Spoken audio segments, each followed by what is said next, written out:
उस दिन हम लोगों ने मीटिंग नहीं किया, इस वजह से आज हम लोग इस पर डिस्कशन कर रहे हैं।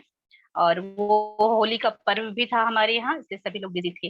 तो ये इंटरनेशनल विमेंस डे सबसे पहले तो हम लोग क्यों मनाते हैं, यानी कहीं ना कहीं महिलाओं को समान अधिकार नहीं है, इसलिए उनको अधिकार दिलाने के लिए अलग अलग क्षेत्रों में ये विमेंस डे मनाया जाता है।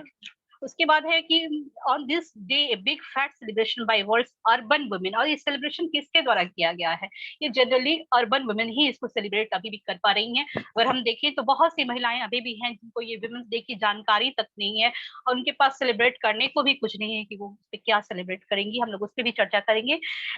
उसके बाद है रिस्पॉन्सिबिलिटी एक्सपेक्टेशन, जो हमारे सभ्य समाज में जो महिलाएं होंगी उनकी क्या रिस्पॉन्सिबिलिटी होनी चाहिए, और अदर महिलाओं की भी क्या रिस्पॉन्सिबिलिटी होनी चाहिए, उनके अपने प्रति और समाज के प्रति भी। और how to deal with their problems, is counselling और court only tools to solve it.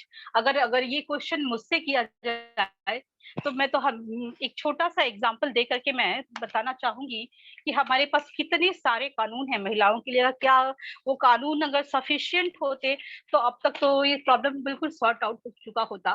ठीक है, ऐसा नहीं कह सकते कि कानून का कोई रोल नहीं है, रोल है, तभी आज महिलाओं को बहुत तरीके के अधिकार मिले हुए हैं। बहुत से क्षेत्रों में जो भी आगे बढ़ी हैं उनको सच उनका लाभ तो जरूर मिला है। जैसे हम देखते हैं protection of women from domestic violence act, protection of women from difference violences, ये 2005 और 6 अलग अलग एक्ट है, एक रूल्स भी है।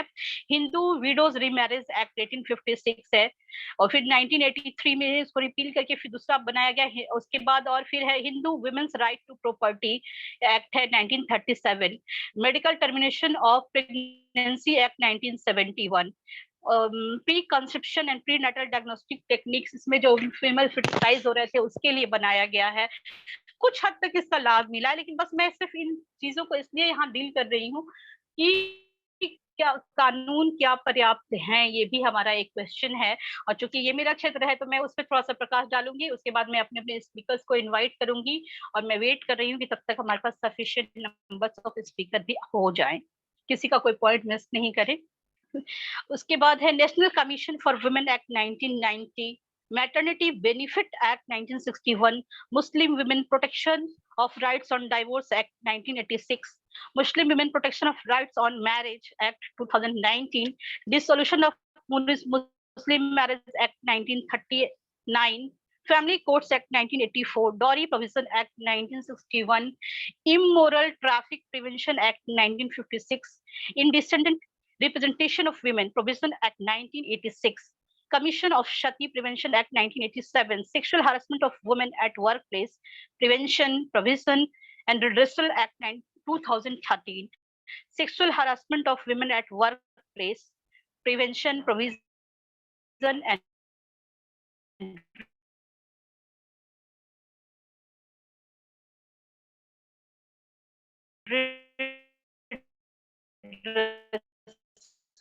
rules 2013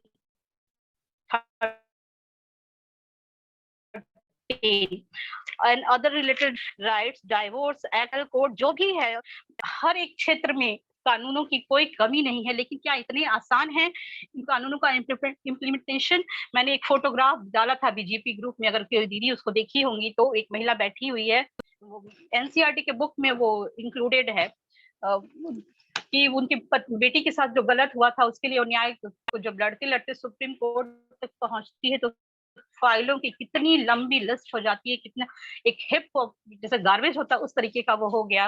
और न्याय कब मिलता है, कितना मिलता है, वो तो आज हमारा विषय नहीं है, लेकिन चूंकि एक पॉइंट था इसलिए, और वो पॉइंट मुझसे संबंधित था इसलिए मैंने उसको थोड़ा सा डील किया है।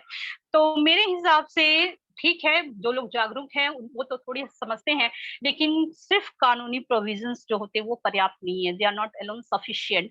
सबसे जरूरी चीज है समाज में अवेयरनेस को लाना, और जो चीजें हैं हमारे पास अवेलेबल, चाहे वो कानून हो चाहे सोशल वैल्यूज हो, उन दोनों सभी चीजों को साथ में लेकर के निम्नतम व्यक्ति तक, समाज के निम्नतम स्तर तक उसको पहुंचाना। जो महिला जो पढ़ी लिखी नहीं है, जो समझ नहीं सकती, जिसके पास पर्याप्त साधन नहीं है, एक्चुअली अगर उस महिला तक सारे अधिकार पहुंचते हैं, तब कहीं जाकर हम कहेंगे कि हमारे कानून, हमारा समाज सजग है, सशक्त है।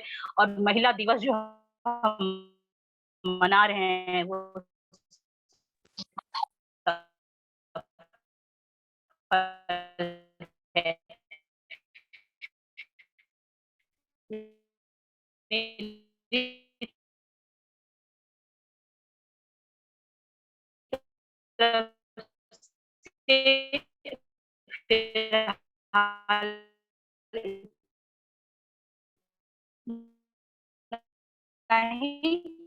और अब मैं किसी और फ्री।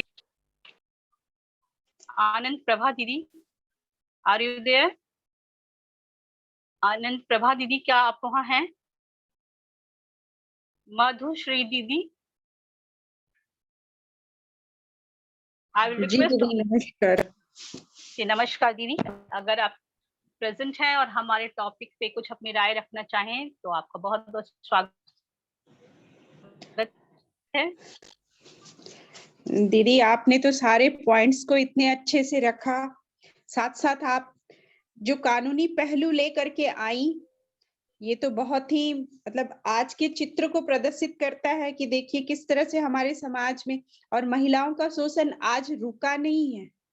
आज भी शिक्षित अशिक्षित सभी स्तर की महिलाओं में सबसे ज्यादा जो देखा जाता है, मैं जिस क्षेत्र में हूँ, मैं जहाँ हूँ, वहां सबसे ज्यादा अगर कुछ मुझे देखने को या सुनने को मिलता है तो वो है डोमेस्टिक वायलेंस। दूसरी एक बात और सामने आती है जो मैं व्यक्तिगत स्तर पर मैं पहले ही क्षमा चाहती हूँ, किसी को तकलीफ नहीं होना चाहिए, लेकिन बाबा ने कहा है कि महिला और पुरुष एक पक्षी के दो पंख के समान हैं। समाज में संतुलन तभी हो सकता है जब दोनों को बराबर समझा जाए। और बाबा ने पक्षी का उदाहरण दिया, एक उसका कोटेशन भी है। हमने भी महिला दिवस मनाया है, हमने भी रैलियां निकाली हैं। अभी मेरे पास वो उपलब्ध नहीं है, नहीं तो मैं आप लोगों को दिखा देती कि वो उसमें बाबा ने कोटेशन भी दिया हुआ है कि मतलब दो पंख के समान है और तभी जो है वो पक्षी उड़ सकता है। लेकिन एक स्थिति, क्योंकि मैं शिक्षा के क्षेत्र से भी जुड़ी हुई हूँ, तो एक स्थिति ये भी देखने में आती है कि लड़कियां, अभी महिला की बात हो रही है तो मैं महिला ही शब्द का प्रयोग करूंगी, मतलब महिलाएं जो है वो महिला नहीं, ऐसा मुझे महसूस होता है कि वो सेकंड दूसरी पुरुष होना चाहती है। मेरे पास दो भाई बहन आते पढ़ने के लिए। देखिए ये मतलब थोड़ा विषय से हटके है, लेकिन आज जो समाज जो हो रहा है, भाई तो फुल पैंट में आता है लेकिन बहन उसकी हाफ पैंट में आती थी। क्यों? तो नहीं हम क्या मतलब हम किसी से कम हैं, ये जो एक होड़ चल पड़ी है। हालांकि इसमें भी ऐसा नहीं है कि सभी आज भी हमारी भारतीय परंपरा और हमारा भारत जिंदा है, लेकिन ये भी एक सोचनीय मुद्दा है कि क्या हम अपनी, आपने इस पॉइंट को भी रखा कि अपनी मर्यादा और अपनी संस्कृति को भी हमें लेके चलना है। तो ये सारी बातें आज समाज में हो रही हैं। मूलभूत परिवर्तन तो शिक्षा से ही होगा, लेकिन सब कुछ शिक्षा पर ऐसे ही डाल के नहीं छोड़ा जा सकता। आपने जो बात कही, बाबा ने जो कहा है कि सद्विप्र समाज की महिलाओं का क्या रोल होना चाहिए, ये हमें जानना बहुत जरूरी है। मैं इतना ही कहकर अपना वक्तव्य समाप्त करूंगी। नमस्कार। बहुत बहुत धन्यवाद दीदी आपका हमारे साथ जुड़ने के लिए और अपने महत्वपूर्ण वक्तव्य हमारे सामने रखने के लिए। और हमारे पास अभी भी बहुत सारे स्पीकर हैं, अगर वो खुद हैंड रेज करें तो मेरे लिए ज्यादा सुविधा होगी, अदरवाइज मैं 1 by 1 कॉल भी करूंगी। बहुत बहुत धन्यवाद मधुश्री दीदी आपका।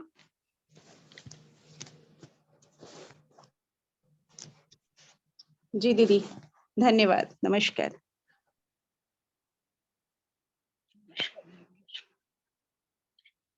आज हमारे साथ भारती राज दीदी हैं, अगर वो कन्वीनियंट हो तो जरूर दो शब्द कहें। हमारा टॉपिक अगर उन्होंने पहले ही देख लिया हो तो हम लोगों ने टॉपिक भेजा था इंटरनेशनल वुमेन डे, अभी अभी जो सेलिब्रेट किए थे हम लोग, उस उसका on this day big fat celebration by world urban women. ये अर्बन वुमेन द्वारा सेलिब्रेट मिलनी किया जाता है। और आप तो हर जगह जाती हैं, आप देखती होंगी कि रियली में अगर बहुत पिछले पावदान की जो महिलाएं हैं, मुझे तो लगता है कि उनको पता भी नहीं है कि वुमेन्स डे होता क्या है।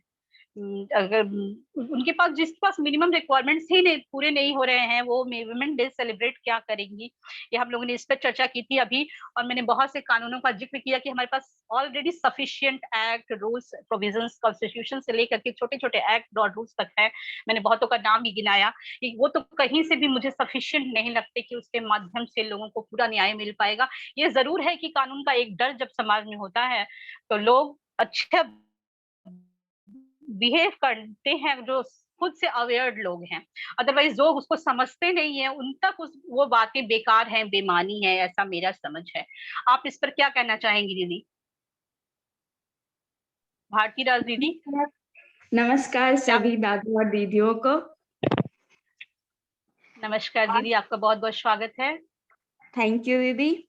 आज का जो टॉपिक है वो टॉपिक है इंटरनेशनल वुमेन डे, और उसमें जो सब टॉपिक्स है वो ये है रिस्पॉन्सिबिलिटी और एक्सपेक्टेशंस एंड सदरूप समाज में महिलाओं का क्या रिस्पॉन्सिबिलिटी होना चाहिए, how to deal with their problems, is counselling और court only tool to solve it. तो हम सबसे पहले इंटरनेशनल वुमेन डे की बात करेंगे। तो ये इंटरनेशनल वुमेन डे जो है कोई एक दिन का वुमेन सेलिब्रेशन नहीं है, ये हर दिन होना चाहिए। हर दिन वुमेन को अपने वुमेनहुड का सेलिब्रेशन होना चाहिए। फिर आते हैं नेक्स्ट टॉपिक पे, रिस्पॉन्सिबिलिटी या एक्सपेक्टेशंस क्या होने चाहिए। उसी का एक सब क्वेश्चन है, सदरूप समाज में महिलाओं का क्या रिस्पॉन्सिबिलिटी होना चाहिए। तो उसमें जो पहला पॉइंट है वो ये है कि महिलाओं से सृष्टि होता है।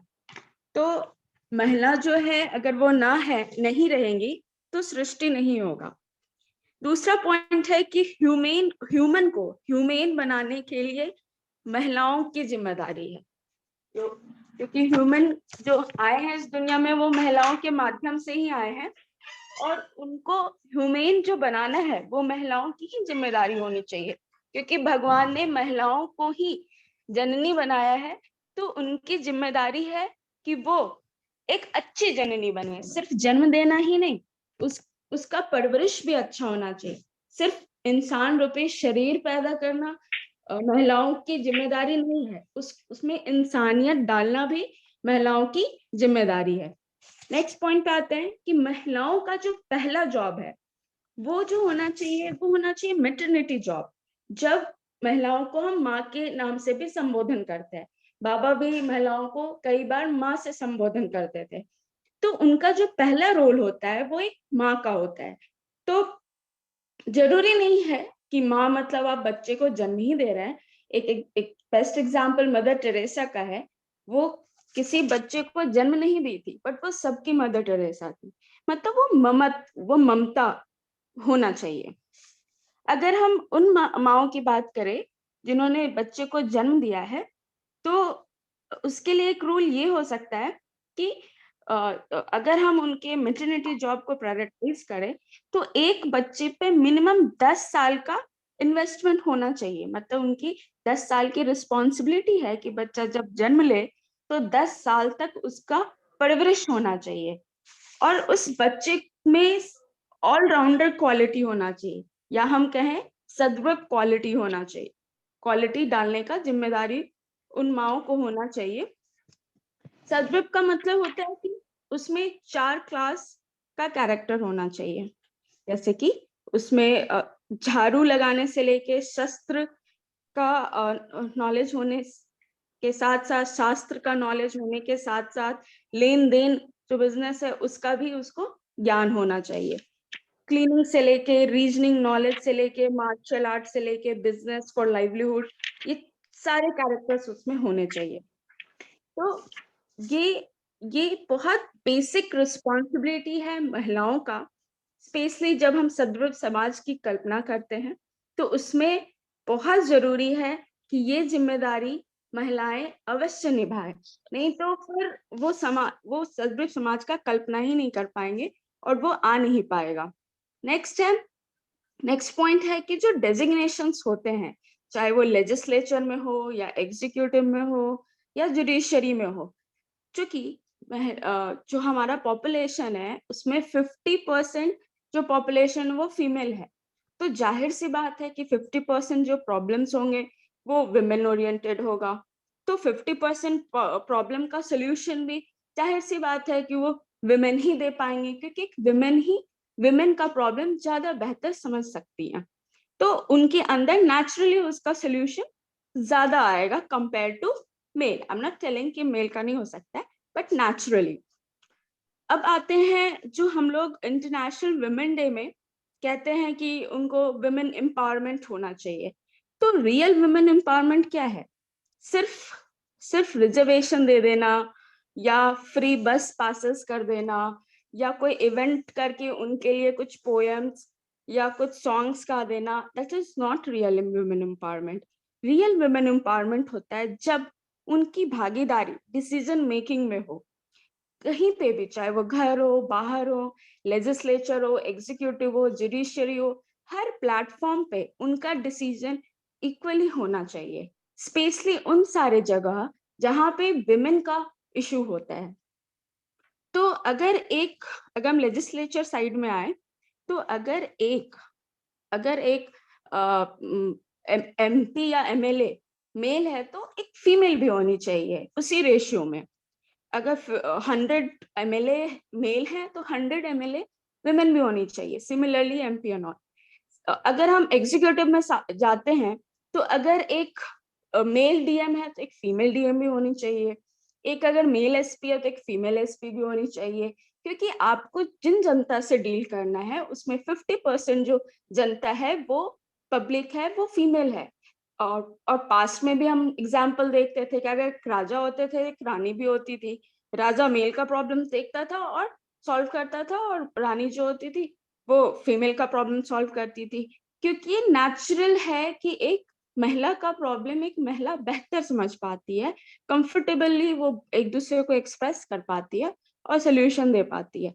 सिमिलरली जो next level of decision making है वो इकोनॉमिक डिसीजन मेकिंग होता है। वो उन महिलाओं को हम ज्यादा एम्पावर्ड देखते हैं जिनका इकोनॉमिक इंडिपेंडेंसी होता है, जो खुद अर्न करती है और उस अर्न किए हुए पैसे को वो खुद अपने डिसीजन से खर्च करती है, क्योंकि जैसे ही उसके पास अर्निंग आता है उसका ऑटोमेटिकली डिसीजन मेकिंग में स्टेक आने लग जाता है। उस खुद से वो खरीद सकती है, खुद से वो डिसाइड कर सकती है, फिर उसको कोई ज्यादा दबाव नहीं दे पाता है, क्योंकि उसके पास एक फाइनेंशियल इंडिपेंडेंसी होता है। तो फिलहाल ये सारे पॉइंट्स मेरे दिमाग में आ रहे हैं कि एक सद्भाव समाज में जो महिलाओं की जिम्मेदारी होनी चाहिए, इन सारे पॉइंट्स पे जरूर होनी चाहिए। बाकी आप लोग डिस्कशन करिएगा तो और पॉइंट्स आएंगे तो और ऐड करेंगे। Thank you. नमस्कार आप सभी को।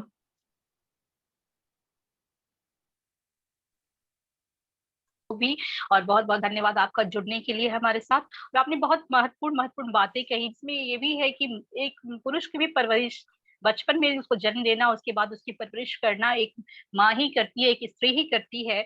वहां अगर स्त्री योग्य होगी, उसको अपनी रिस्पॉन्सिबिलिटीज की जानकारी होगी, तो वो एक अच्छी मदर भी बन पाएगी और समाज में वो अच्छा अपना कंट्रीब्यूशन भी दे पाएगी।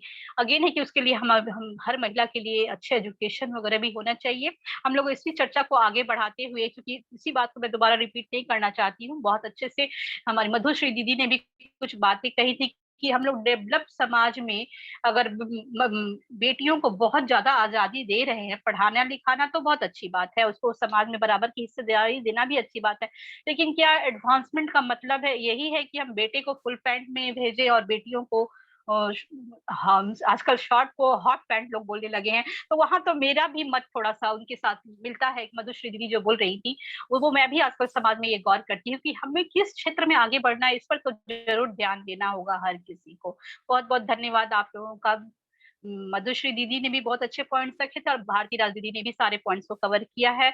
अब मैं रिक्वेस्ट करूंगी सहिष्णुता आचार्य दीदी से, वो काफी देर से हमारे साथ जुड़ी हैं, अगर वो कुछ अपने शब्द रखना चाहें। सहिष्णुता आचार्य दीदी।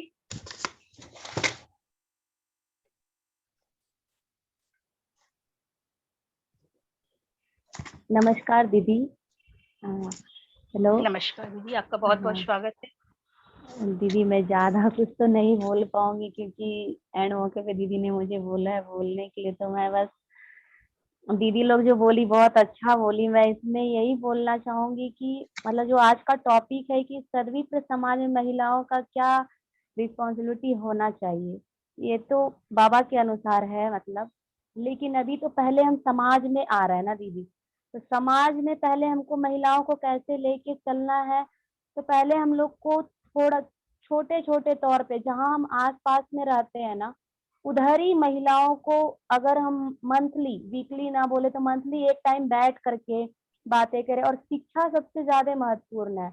और दीदी जो बोली कि माँ महिला जो होती है वो वही जननी है, वो मेल हो या फीमेल, मतलब लड़का हो या लड़की, उनको ही वो जन्म दे के फिर आगे लेके जाती हैं। तो सबसे पहले तो जो मदर है, जो महिलाएं हैं, वो अपने बच्चों को कैसे ये परवरिश दें कि समाज जो अभी इतना मतलब जा रहा है, रियली लड़की को इतना छूट मिल रहा है जिसकी वजह से वो उसको लगता है कि हमको तो सब कुछ आजादी है।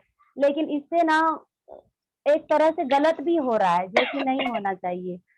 तो हम बस मैं थोड़ा सा यही बोलना चाहूंगी कि अभी अभी सबसे पहले हम लोग को महिलाओं को एजुकेट करना होगा। और खास करके उन महिलाओं को ना, एक बार आंसू दीदी का क्लास में वो बता रही थी कि जब बच्चे गर्भ में रहते हैं तो उस समय बच्चे ज्यादा कुछ माँ से सुनते हैं, सीखते हैं। तो और जब मतलब उसका बॉर्न हो जाता है तो वो बहुत मतलब फिर वो प्रकृति के अनुसार।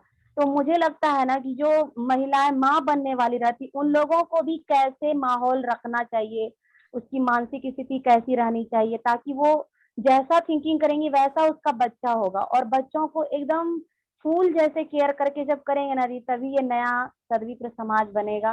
क्योंकि बाबा का बहुत बड़ा चीज है, इससे तो मैं नहीं बोल पाऊंगी। लेकिन मुझे लग रहा है सबसे पहले माँ और महिलाओं को शिक्षित होना होगा, तभी सर्वत्र समाज का कल्पना हम अच्छे तरीके से कर पाएंगे। थैंक यू दीदी, नमस्कार। जी बहुत बहुत धन्यवाद दीदी। और चूंकि हम लोग 3 दीदी को ले चुके हैं, इसके बीच में कुछ दादा लोग भी हमारे साथ जुड़े हैं, तो जरा हम लोग उनको भी सुने कि वो लोग क्या राय रखते हैं। नहीं तो हमारा जो डिस्कशन है वो एक पक्षीय होता चला जाएगा। इसलिए मैं अभी रिक्वेस्ट करूंगी आचार्य दिलीप दादा से कि अगर वो सुविधाजनक स्थिति में हो तो प्लीज 2 शब्द कहें। नमस्कार दादा, आपका बहुत बहुत स्वागत है। नमस्कार दीदी, नमस्कार।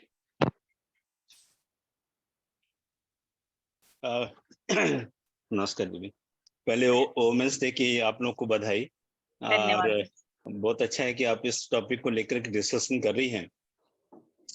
इनफैक्ट हम लोग को सुनना चाहिए था और आपकी चर्चा ज्यादा होनी चाहिए थी, इसकी हम उम्मीद कर रहे थे। देखिए हम लोग इस फोरम में जुटे हैं और उसका एक कारण है कि आनंद मार्ग, क्योंकि हम सभी लोग आनंद मार्ग से संबंधित हैं। हमारी अपनी एक फिलॉसफी है और बाबा ने ये एक समग्र फिलॉसफी दी हुई है। ये हमारे जीवन के सारे आयाम को जोड़ते हुए बाबा ने दर्शन दिया है। तो अभी जो दीदी बोल रहे थे कि मैं भी तैयारी नहीं की, दीदी को चर्याचर के बारे में बात करनी चाहिए थी कि चर्याचर में बाबा ने क्या कहा है, कैसे कहा है, किस तरह से रहना है। ये सब चीजें बहुत इम्पोर्टेंट हैं और हम लोग चर्याचर को उतना ध्यान देते नहीं। वो हमारा एक बेसिक डॉक्यूमेंट है, बेसिक बुक है जिसके द्वारा हम हमारा जीवन चलना चाहिए। चर्याचर मीन्स जो चर्य है, जो आचार्य है, मतलब जिसका पालन करना है और जिसका पालन नहीं करना है उसका नाम है चर्याचर्य। तो वो हमारे जीवन के लिए बहुत इंपॉर्टेंट है। तो वहाँ बाबा ने बहुत स्पष्ट शब्दों में हमारा पुरुष और स्त्री का कैसा संबंध होगा उसके बारे में बाबा ने चर्चा किया है। बाबा कहते हैं कि हमारा स्त्री के साथ संबंध हम परिवार को छोड़ करके, परिवार मतलब पत्नी हो सकती है, बेटी हो सकती है, बहन हो सकती है, उनको छोड़ करके और सभी के साथ हमारा संबंध बहुत औपचारिक ढंग का होगा। औपचारिक मतलब हम एक दूसरे को बहुत रिस्पेक्ट के साथ में बात करेंगे। घरेलू जैसी बातें नहीं होंगी, हम लोग एक दूसरे के दोस्त नहीं हो सकते, लेकिन औपचारिक संबंध रहेगा। इस बात को बाबा अच्छी तरह से चर्चा कर रहे हैं। खैर बाबा ने और भी बहुत सारी बातें कही है, बाबा हम उसके ऊपर नहीं जा रहे हैं। यहाँ एक बात जो मधुश्री दीदी ने बोली, जो भारती राज दीदी बोल रही थी, उसमें एक बात तो मेरे व्यक्तिगत रूप से जो मुझे खलती है, डोमेस्टिक वायलेंस, इसके कारण क्या है, इसके ऊपर बहुत गहन चिंतन की आवश्यकता है। गहन चिंतन क्यों? उसी से परिवार बनता है और बिगड़ता है। हम सभी को मालूम है कि अपेक्षाकृत दृष्टि से पुरुष ज्यादा बलवान है स्त्री से, और यही कारण है कि जब डोमेस्टिक वायलेंस होता है तो जहां तक फिजिकल असॉल्ट की बात है तो पुरुष के द्वारा ज्यादा होगा, लेकिन साइकिक रूप से दोनों सबल हैं। तो ये साइकिक रूप से लेडी ज्यादा सबल है तो वो ज्यादा उसको प्रताड़ना देगी, आदमी सबल है तो आदमी औरत को प्रताड़ना देगा। वहां फिर फिजिकल वायलेंस की जरूरत नहीं पड़ती, वहां साइकिक वायलेंस शुरू हो जाता है। और ये अमूमन हर घर में थोड़ा बहुत एडजस्टमेंट के साथ में चलना पड़ता है। ये एडजस्टमेंट नहीं है तो प्रॉब्लम होती है। एक चीज और भी हमारे समाज में हमने देखा कि जीविका का जो भार है अधिकतर पुरुषों के ऊपर है। अपने परिवार को चलाने का जो भार है आर्थिक रूप से, वो पुरुषों के ऊपर है कि पुरुष ही की ये जिम्मेदारी बन जाती है कि वो अपने परिवार को, परिवार मतलब अपनी पत्नी को, अपने बच्चों को और जो भी माँ बाप और इस तरह के जो संबंधी हैं उनका वो ख्याल रखे। इसलिए उसके ऊपर समाज का दबाव बहुत रहता है। इस बात को समझना आवश्यक होगा कि आप जब विश्लेषण किसी बात का करते हैं ना, तो 365 डिग्री का विश्लेषण होना चाहिए। केवल एक पक्ष की बात कर देने से नहीं चलेगा, तो उसके ऊपर दबाव बहुत रहता है। वो घर से, परिवार से बाहर जाता है, समाज में उसका ज्यादा इंटरेक्शन होता है। स्त्री का समाज में इंटरेक्शन बहुत कम होता है। स्त्री का जो मैक्सिमम इंटरेक्शन होगा वो अड़ोस पड़ोस में होगा, या बहुत जिस मोहल्ले में रह रहे हैं उसके आसपास के एरिया तक होगा। उसको बहुत ज्यादा समाज की जानकारी नहीं रहती है। हालांकि आजकल के समाज में ऐसा नहीं है। आजकल के समाज में बहुत सारे मीडियम्स हैं, उसके थ्रू बहुत सारी इंफॉर्मेशन मिल रही है, लेकिन जो स्त्रियां हैं उन मीडियम्स को यूज नहीं करती। जैसे हम एक एग्जांपल लें, हमको समाज के बारे में पता चलता है कि न्यूज चैनल्स के द्वारा समाज में राजनीतिक स्थिति कैसी है, समाज में आर्थिक स्थिति कैसी हो रही है, समाज में और किस तरह के मुद्दे हैं। अक्सर देखा गया है कि स्त्रियां उन मुद्दों पर बिल्कुल ध्यान नहीं देती। वो सोचती है ये हमारा काम है ही नहीं, क्योंकि उसके ऊपर आर्थिक भार, आर्थिक जिम्मेदारी लेने का भार है ही नहीं। तो उसको समाज में क्या हो रहा है, किसका आर्थिक स्थिति खराब हो रही है, अच्छी हो रही है, उससे उसको कोई लेना देना ही नहीं है। वो यहाँ तक कि घर में न्यूज चैनल्स को भी देखना पसंद नहीं करती, जहां से कि बहुत सारी इंफॉर्मेशन उसको मिल सकती है। उसका जो सोशल जो चैनल्स हैं, जो पारिवारिक चैनल्स हैं, उन पर ज्यादा उसका अपना ध्यान रहता है और वो वहीं तक अपने आप को सीमित रखती है। इसके बहुत सारे कारण हो सकते हैं। एक तो एजुकेशन का में भी काफी गैप रहता है आपस में, या वैसे ही क्योंकि जब कंपनी है लेडीज की, जो आपस में जो उनका व्यवहार रहता है, वो कोई राष्ट्रीय अंतरराष्ट्रीय मुद्दों के ऊपर कभी वो डिस्कस नहीं करती। वो केवल पारिवारिक मुद्दों के ऊपर ही बहुत ज्यादा अपना फोकस रखती है। तो ये एक मतलब उसका बहुत सारे कारण है और हम बहुत सारे कारणों पर नहीं जाएंगे। मैं यहाँ डोमेस्टिक वायलेंस की बात कर रहा था। तो समाज में किस तरह की द्वंद्व स्थिति चल रही है, ये परिलक्षित होती है कि समाज में बहुत सारे जो सामाजिक आर्थिक मुद्दे चल रहे हैं, उसका जो इम्पैक्ट है वो पुरुषों के ऊपर बहुत ज्यादा है, स्त्रियों के ऊपर ऐसा नहीं है। तो जो घर के अंदर जब वो प्रवेश करता है, स्त्री तो अनभिज्ञ है कि बाहर क्या हो रहा है, और वो उन बातों को लेकर के उसके ऊपर, पुरुष के ऊपर क्या मेंटल दबाव है, उसके ऊपर उसको सोचती नहीं है, और आपस में द्वंद्व होता है। खैर, मेरे विचार में एक और बात थी जो कि मेरे ख्याल से जो आप लोग महिलाएं हैं और महिला फोरम से उस बात को लेना चाहिए। परिवार स्त्री का भी है, पुरुष का भी है। बच्चों की जिम्मेदारी स्त्री की भी है, पुरुष की भी है। और जिस परिवार में केवल पुरुष कमाता है, केवल धन अर्जित करता है केवल पुरुष, इस कारण पुरुष का जो अहंकार है बहुत ज्यादा है, क्योंकि वो उसको लगता है कि मेरे वजह से ही मेरा परिवार चल रहा है, मेरी पत्नी को मैं खाना देता हूँ, मेरे बच्चों को मैं खाना देता हूँ। इस तरह का जो मनोभाव है, तो उसका सर थोड़ा सा, जिसको बोलते हैं, बहुत गर्म हो जाता है।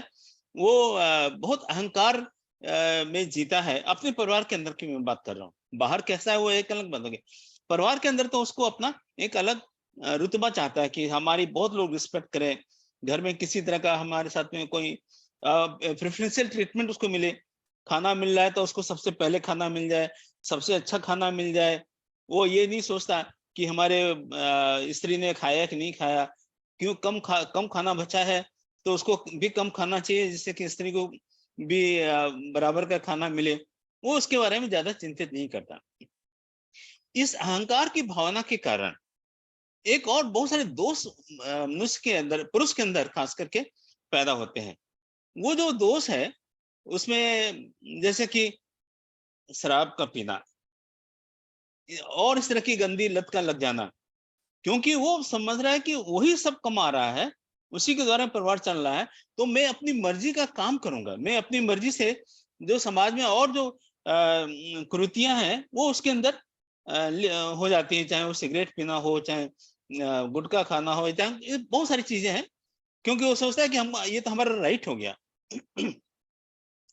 इस चीज को रोकने के लिए मेरे ख्याल से सरकार के द्वारा एक लेजिस्लेशन ये होना चाहिए कि जहां पर स्त्री का भार परिवार को चलाना है, लेकिन वो आर्थिक रूप से सबल नहीं है, तो पुरुष की आधी से ज्यादा तनख्वाह, मेरे ख्याल से 60 या 70% जो सैलरी है वो लेडीज के अकाउंट में डायरेक्ट जानी चाहिए। उसकी जो पत्नी है उसके अकाउंट में डायरेक्ट में पैसा जाए। जब उसके पत्नी के अकाउंट में जब पैसा जाएगा, क्योंकि पैसे से आदमी को अधिकार मिलता है, और वो जो पुरुष है फिर स्त्री उस पैसे को लेकर के अपना परिवार चलाएगी। तो ये इसका एक वैधानिक दर्जा मिले कि जहां कहीं भी पुरुष कमा रहा है, चाहे वो सरकारी नौकरी हो या गैर सरकारी नौकरी हो, उससे कोई फर्क नहीं पड़ता, उसका सर्टेन पार्ट, क्योंकि उसको परिवार चलाना है, उसको बच्चों को भी पढ़ाना है। नहीं तो क्या होता है कि जो आदमी है, पता चला कि अपने अर्निंग का ज्यादा पार्ट, ज्यादा भाग खुद शराब पीने में, जुआ खेलने में या और बहुत सारे व्यसन है उसमें वो खर्चा कर देता है। और ये दबाव स्त्री के ऊपर पड़ता है कि वो बच्चों को कैसे पाले, उनको शिक्षा दीक्षा कैसे दे, उनको वस्त्र की व्यवस्था कैसे करें, क्योंकि वो घर में वो पैसा पूरा लेकर के नहीं आता। तो ये एक आपका अधिकार होना चाहिए, क्योंकि हम दोनों का जो एक परिवार है उसको हम चलाने की जिम्मेदारी एक स्त्री के ऊपर है, उसको भोजन देने की जिम्मेदारी स्त्री के ऊपर है। तो उस पुरुष का जो भी इनकम है, सैलरी के द्वारा है, किसी भी चीज या व्यापार के द्वारा जो भी है, क्योंकि सब कुछ लेन देन तो बैंक अकाउंट के थ्रू होगा, तो सरकार के में ऐसा अधिनियम पास करें कि उसका 70%, 80%, 60%, 65% जो भी एक व्यवस्था बने, वो पैसा सीधा उस लेडी, उसकी पत्नी के अकाउंट में जाए, और पत्नी की जिम्मेदारी होगी कि वो अपने बच्चों का भरण पोषण करने के लिए वो व्यवस्था करे। तो ये जो डोमेस्टिक वायलेंस है इसमें बहुत कमी आएगी, क्योंकि फिर ये जो अहंकार आदमी के अंदर है कि मैं ही सारा घर खर्च चला रहा हूँ, वो अहंकार नहीं रहेगा। ऐसा मेरा व्यक्तिगत रूप से, मैं इस पर जब चर्चा सोचता हूँ तो ये ऐसे विचार मन में आए हैं। तो ये आप लोगों को अच्छा लगे तो आप लोग अपने फोरम के द्वारा इन बातों को सरकार तक पहुंचा सकती हैं, या कुछ और भी इसमें ऐड करना है तो ऐड कर सकती है। मेरे ख्याल से ऐसा करने से जो परिवार के अंदर जो इम्बैलेंस है कि सब कुछ सर्वे सर्वा पुरुष है और उसके कारण वो वायलेंस की एक स्थिति पैदा हो रही है, द्वंद्व की स्थिति जो परिवार के अंदर पैदा हो रही है वो कम होगी। मेरे ख्याल से इसके साथ जी में जरूर आपके सुझाव, आपने एक बार और इस सुझाव को दिया था, हम लोग आपके सुझाव को आगे बढ़ाएंगे। पहले भी एक बार दिया, राइट। जी दादा, बहुत अच्छा सुझाव है आपका दादा। लेकिन यहाँ भी मैं एक बात यही जोड़ना चाहूंगी कि यहाँ भी महिलाएं अगर रिस्पॉन्सिबल हैं, सजग हैं, अपनी रिस्पॉन्सिबिलिटी को समझती हैं, तभी हमारा जो उद्देश्य है वो पूरा हो पाएगा। क्योंकि मैं जहाँ हूँ मुझे हर तरह के लोग मिलते हैं, ऐसे भी लोग मिलते हैं जो मेंटेनेंस के लिए लड़ रहे होते हैं। मेंटेनेंस मिल जाने के बाद, इस फोरम से कहना उचित नहीं है, लेकिन महिलाएं भी उसका दुरुपयोग करती हैं। ये मेरी जानकारी है दादा।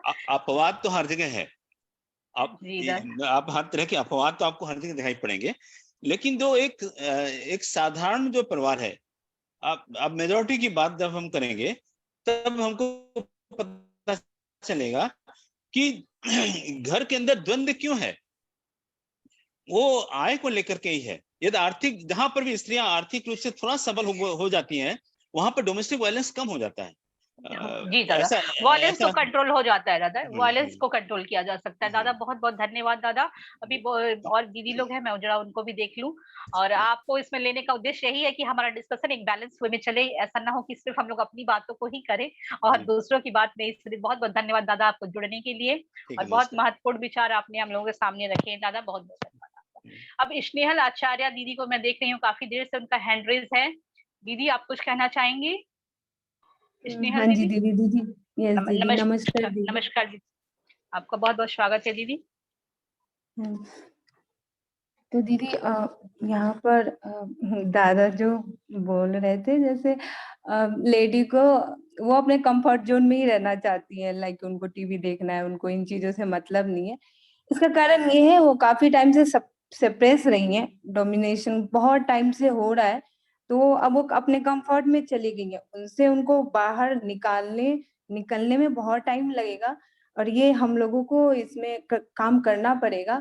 बाबा भी बोले हैं ट्राइलेटरल डेवलपमेंट, ट्राइफेज डेवलपमेंट, मतलब physical, mental and spiritual development. ये ह्यूमन के लिए है।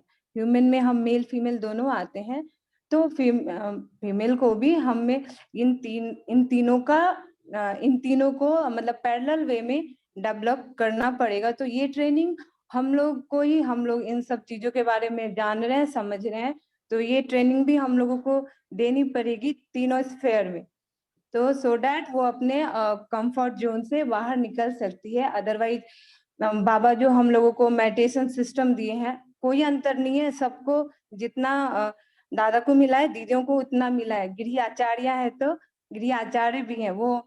अगर हम लोग वेद पढ़ते हैं, पढ़ाते हैं, ये यहाँ कोई डिस्क्रिमिनेशन नहीं है।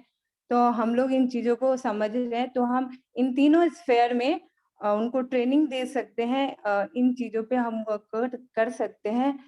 और ये है एक वेजेज का आता है, जब इंडस्ट्री रेवोल्यूशन हुआ था तो वहां पर मतलब वो लोग विमेंस को आगे किए थे, आगे करने का ये उनका इंटेंशन नहीं था।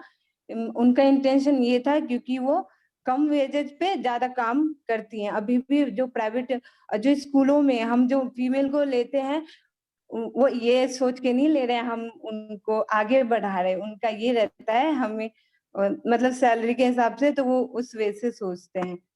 तो मेरा यही कहना था, हम इस ट्रेनिंग पर वर्क करेंगे तो सो दैट हम इनको आगे बढ़ा सकते हैं। Okay, thank you so much. Thank you so much दीदी। और दीदी का ये कहना मुझे भी थोड़ा उचित लगा कि लोग अभी भी महिलाओं को इसलिए ही रखते हैं ताकि उनको कम वेज देना पड़े बहुत सी चीजों में, स्पेशली लेबर क्लास में। जो पढ़ी लिखी हैं वो तो फिर भी समझती हैं, लेकिन पढ़ी लिखी महिलाओं का भी शोषण दूसरे रूपों में होता है। तभी तो हमारे पास अलग अलग तरह के केसेस आते हैं, सेक्सुअल हरासमेंट ये सब, या फिर और भी कहीं कहीं महिलाएं भी कभी गलत शायद गलत फेवर के लिए भी कुछ गलत कर बैठती हैं, लेकिन समाज कहीं ना कहीं उनको दबाव जरूर डालता है। दोनों पक्षों को हम लोग देखेंगे, हमारा डिस्कशन जो है बिल्कुल निष्पक्ष होगा। ऐसा नहीं है कि महिलाओं का डिस्कशन है तो बिल्कुल महिलाओं की तरफ इंक्लाइंड होगा। पुरुषों के भी अगर कुछ प्रॉब्लम्स हैं महिलाओं के कारण हो रहे हैं तो हम लोग उसको इग्नोर नहीं कर सकते, क्योंकि सोसाइटी दोनों को लेकर के चलती है। अगर दोनों में कहीं भी कुछ गड़बड़ होगा तो सोसाइटी को चलाना मुश्किल होगा। इसलिए अगर मेरा थोड़ा इंक्लिनेशन अगर हो जाता है कभी कभी पुरुषों की समस्याओं की तरफ भी, तो किसको इसको अन्यथा नहीं ले, क्योंकि मैं दोनों तरफ देखती हूँ और डिस्कशन को चलाने के लिए, समाज को चलाने के लिए भी दोनों तरफ देखना बहुत जरूरी होता है। इसलिए मेरा थोड़ा पुरुषों की तरफ का जो पैरवी है वो ज्यादा रहता है। सो आई एम सॉरी फॉर दीदी लोगों की तरफ से, मैं सॉरी करती हूँ। ठीक है, अब नेक्स्ट मैं अगर हमारे पास मीरा दी कुछ कहना चाहती हैं तो बीच में ऐड कर सकती हैं, अदरवाइज में कुछ और भी दीदी लोग हैं। मीरा दी शायद आज कहीं बिजी हैं। जी जी हाँ दीदी आप कंटिन्यू कीजिए, आज मैं थोड़ा सा मेरा एग्जाम के कारण मैं बिजी हूँ। ओके दीदी, ठीक है दीदी। साथ में काफी सारे लोग हैं हम लोगों के बीच में। निर्मला दीदी हैं, सृजा दीदी हैं, सुप्रिया दीदी हैं एंड सुरेंद्र रेड्डी दादा हैं, तो प्लीज कॉल देम। एक दो सन्यासी दीदी भी हैं, सर दीदी प्रवेदा है जो कुछ बोलना चाहेंगी।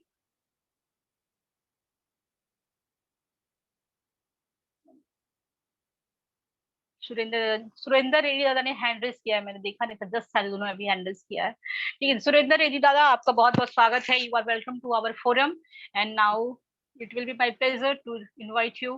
ओके, नमस्कार। हाँ नमस्कार दीदी लोग। नमस्कार नमस्कार। ये मैं I may be focusing attention on something which is a little more bigger and wider. The thing is that about the malnutrition. See, the malnutrition, woman and child.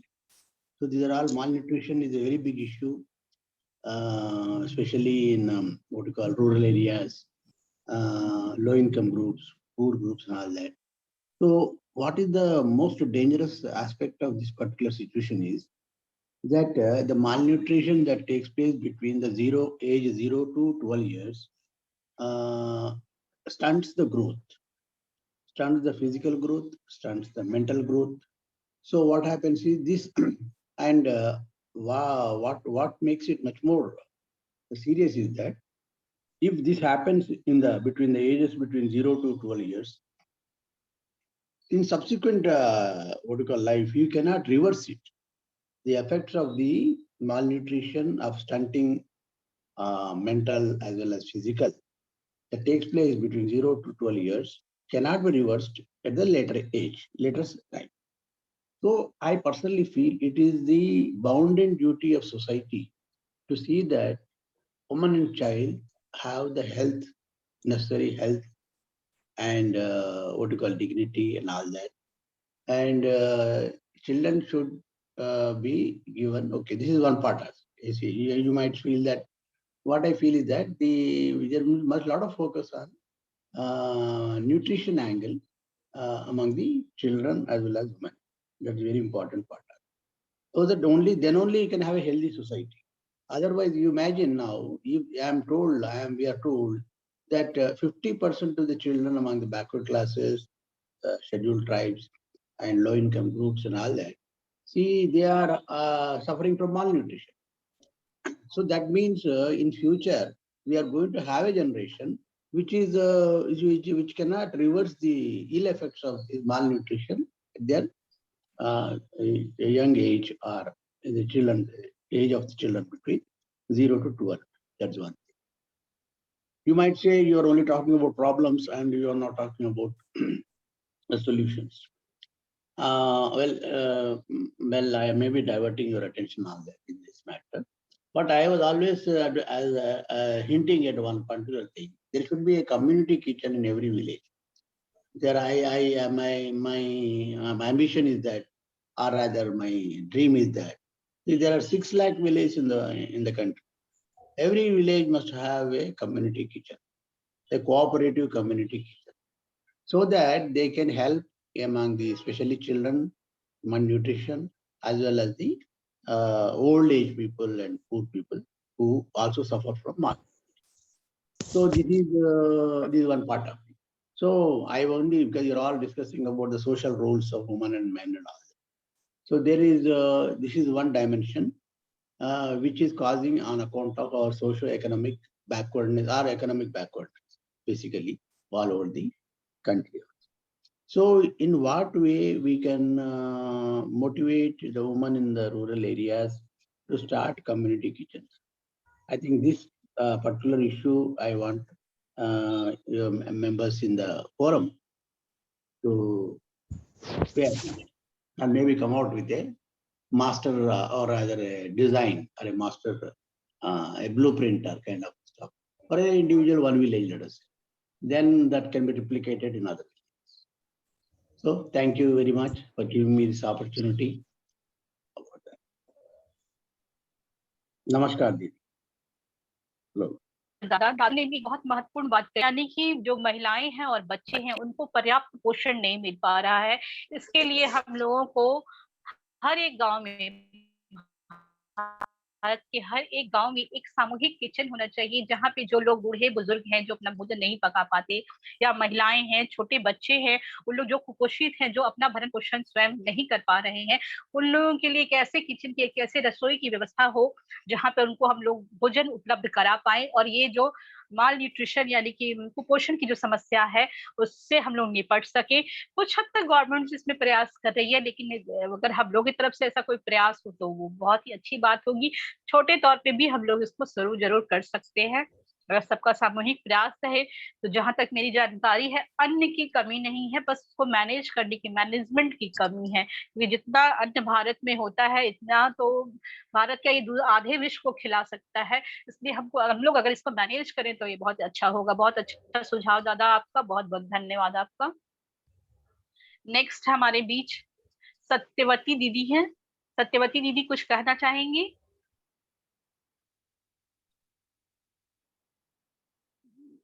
Not, then Srija Didi, are you listening us?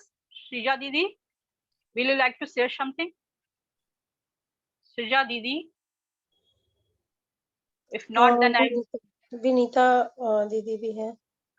Yeah, Vinita Anand Didi, are you listening us? If your network is good, then you can contribute. Vinita Anand Didi. नमस्कार दीदी, आपका बहुत बहुत स्वागत है। नमस्कार दीदी। Thank you so much दीदी। एक्चुअली मैं थोड़ा सा अफ्रेड हूँ क्योंकि मेरा नेटवर्क इशू बहुत प्रॉब्लम कर रहा है, तो पता नहीं मैं कितना कंट्रीब्यूट कर पाऊंगी वो मुझे नहीं पता। पर हाँ, इसीलिए मैं ज्यादा नहीं कुछ बोलूंगी क्योंकि पता नहीं कितना देर तक मेरा नेटवर्क मुझे सपोर्ट करे। लेकिन are you listening me?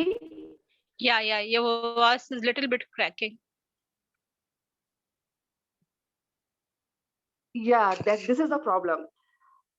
Actually अभी बहुत सारी बातें हुई और सब मतलब एक से बढ़कर एक सुझाव, एक से बढ़कर एक बातें बहुत ही अप्रिशिएबल है। महिला सशक्तिकरण जो है वो दो शब्दों के बीच जो निहितार्थ है उसके बीच तालमेल अगर हो तो ये सशक्तिकरण सफल हो सकता है। जैसे कर्तव्य और अधिकार, महिलाओं का कर्तव्य और उनका अपना अधिकार। अभी तक क्या होता है कि महिलाएं कर्तव्य तो निभाती आई लेकिन वो अधिकारों के प्रति खुद सचेत नहीं रही, और जिसका ये दुष्परिणाम हुआ कि कैजुअली फॉर ग्रांटेड लिया जाने लगा। और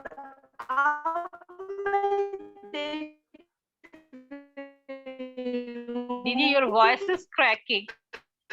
दीदी आपको नेटवर्क प्रॉब्लम है।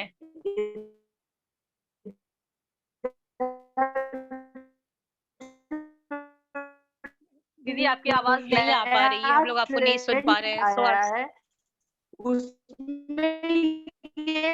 दीदी अगर आप कुछ विशेष कहना चाहती हैं तो चैट बॉक्स में लिख के डाल सकती हैं।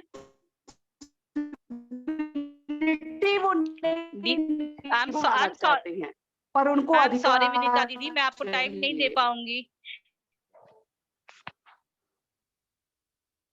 आपकी बातें क्लियर नहीं हो पा रही दीदी, आप लिख करके चैट बॉक्स में डाल। नहीं दीदी, आपका नेटवर्क का प्रॉब्लम है दीदी, आप लिख करके चैट बॉक्स में डाल दें please. I am sorry. And Jayshree Jadhav दीदी ने हैंड रेस किया है। जयश्री जाधव दीदी, आप कुछ कहना चाहती हैं? नमस्कार दीदी। नमस्कार। आज हम नारी का समाज में स्थान क्या है इसके बारे में बात कर रहे हैं। तो आज तो नारी तो सब जगह मीन्स का काम कर रही है, उसको सब अपॉर्चुनिटीज मिल रही है। बहुत सारे उनके हस्बैंड्स भी उनको सपोर्ट करते हैं। तो जो भी जो समाज में नारी पढ़ी लिखी है वो सब अच्छा काम कर रही है। तो अच्छा समाज बनने के लिए नारी और पुरुष दोनों की जरूरत है। जैसे हम लोगों ने बाबा ने हमको बताया है कि अच्छा समाज करने के लिए उनकी अपने कुटुंब की शारीरिक, मानसिक और आध्यात्मिक प्रगति होनी चाहिए। तो ये जब भी होगा जब भी हम लोग वो पेरेंट्स लोगों को ट्रेनिंग देंगे कि आपका पूरे कुटुंब का प्रोग्रेस होने के लिए उनके आपके सब बच्चों को अच्छे संस्कार, फिर उनका आहार कैसे होना चाहिए, उनकी आध्यात्मिक प्रगति कैसे होनी चाहिए, इसके बारे में ट्रेनिंग देंगे तो समाज की अच्छी प्रगति हो जाएगी। और अभी महिला खुद आगे बढ़कर भी ये सब चीजें में अपने कुटुंब की प्रगति कर सकती है, लेकिन कुछ महिलाओं को इसमें बाधाएं आती है। जैसे कुछ ससुराल में पति से या ससुराल के लोगों से सहयोग नहीं मिलता है, तभी थोड़ा उनको झगड़ना पड़ता है, या नौकरी की वजह से भी उनको समय नहीं मिल पाता है, तो वो सब चीजों में ध्यान नहीं दे पा रही है। लेकिन एक मिस हम सबका कर्तव्य है एक अच्छा समाज बनाने का, और अच्छा समाज बनाएंगे तो मिस ऑटोमेटिक जो भी लेडीज लोगों को प्रॉब्लम्स आ रही है, जो उनके साथ जो मिस जो बच्ची रहती है, बच्चा रहती है 15 और 25 एज के, तो मिस वो लोग लड़के लोग उनको फंसाते करते, तो मीन्स लड़कियों को हम लोग बताते नहीं है, उनको ट्रेनिंग नहीं देते कि कैसे आपको बिहेव करना चाहिए एज के बाद, कितना अपने को मीन्स अपना जो लाइफ है वो दूसरे के हैंड में नहीं देना चाहिए। मीन्स वो एकदम सिक्योर रख के तुमको समाज में चलना है, तो कोई तुम्हारे ऊपर ऐसा कुछ मीन्स गलत बर्ताव नहीं करेगा। तो इसके लिए सब में समाज में सब लोगों को ट्रेनिंग देने की जरूरत है। Thank you. Thank you so much दीदी, आपने बहुत कम शब्दों में कंक्लूड किया। बहुत बहुत धन्यवाद आपका, आप जुड़े रहे हम लोगों के साथ। Now I will request Sreeja दीदी। श्रीजा दीदी, please unmute yourself and share your valuable words. Thank you so much दीदी। Yes, sorry, I couldn't खड़े जा रहा है मेरा तो। मीतू दीदी, आप म्यूट कर लें। You're saying something? No. So yeah, you can continue, Sriya didi. Yeah, some issue. I was not able to click my mic, so I just got it right now. Okay, so see, there is one thing which I really wanted to add on what Surendra Dedi Dada had said with regard to, we had some discussion on that, regard to the community kitchen. I feel like this is something to ponder as to the change in the generation and change in lifestyle that has happened. We may not be able to accept the idea of giving away the responsibility of our family to the community. It may not be a very easy decision for many of us to make as women or men, but the society does have a role in ensuring the problems are solved. So like our system of RM is very much into that, where man, woman, and the society makes a promise to make that marriage a success. So where do we play that role? How do we really do it? How do we bring that into effect. So thinking in those lines, I have been, thinking of this activity of cooperatives taking the responsibility, and what ensures that just a few minutes ago, one of the, I think it's Bharati Raj Didi, who said that 10 years of a woman's life goes to bringing up of each child.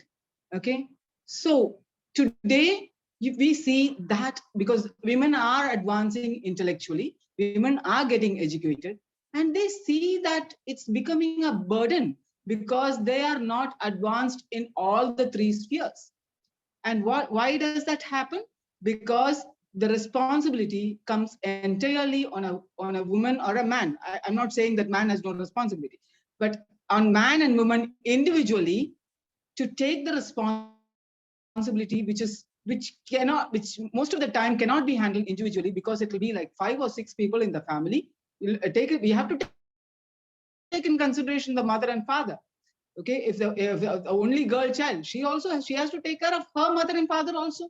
So just imagine, earlier we had a lifespan of 65, and today we have a lifespan of 85. That's the average lifespan. So you have to take care of your elderly parents for at least a period of 35 years. So that is not a small time. And this woman who gets into a family life has to go through such a pressure that she has to succeed in her career, she has to succeed in her family life, and she has to take the responsibility. He or she, I'm not saying just a she. And that causes stress in the family. And don't we as a society have a responsibility to do it collectively? Let us not thinking as it is giving up responsibility to the society. It is sharing of responsibility. And here, what happens in case of a cooperative, what I feel is like people with expertise will do the jobs. Okay, not everybody will be doing the same job.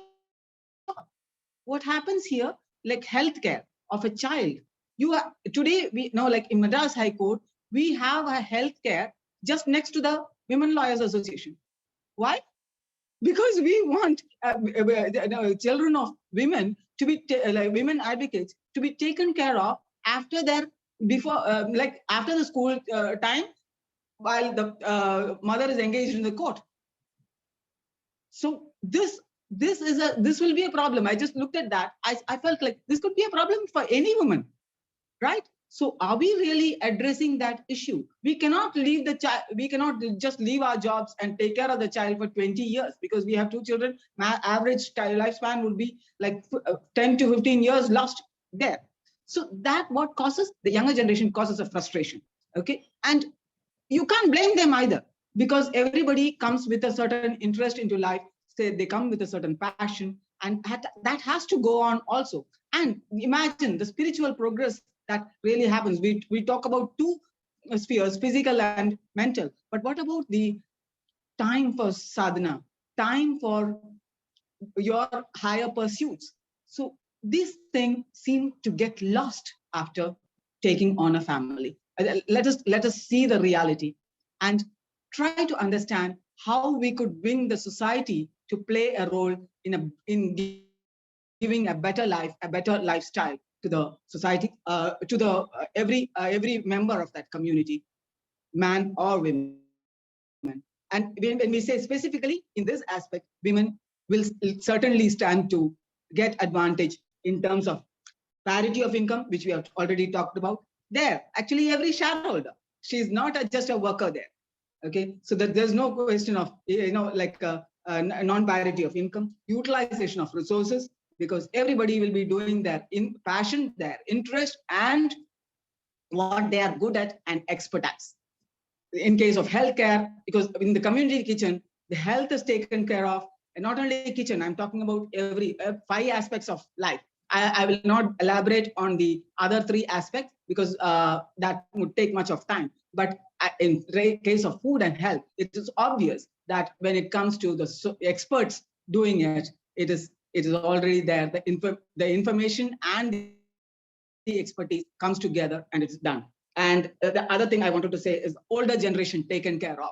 It needs a lot of input and expertise to manage health conditions, and that would be really taken care of, rather than putting it on one lady who's nowhere there and asking her to take care of everything. So we would not have old age homes where they will feel like, okay, they've been abandoned, or we will not have them at a risk of not being managed or not.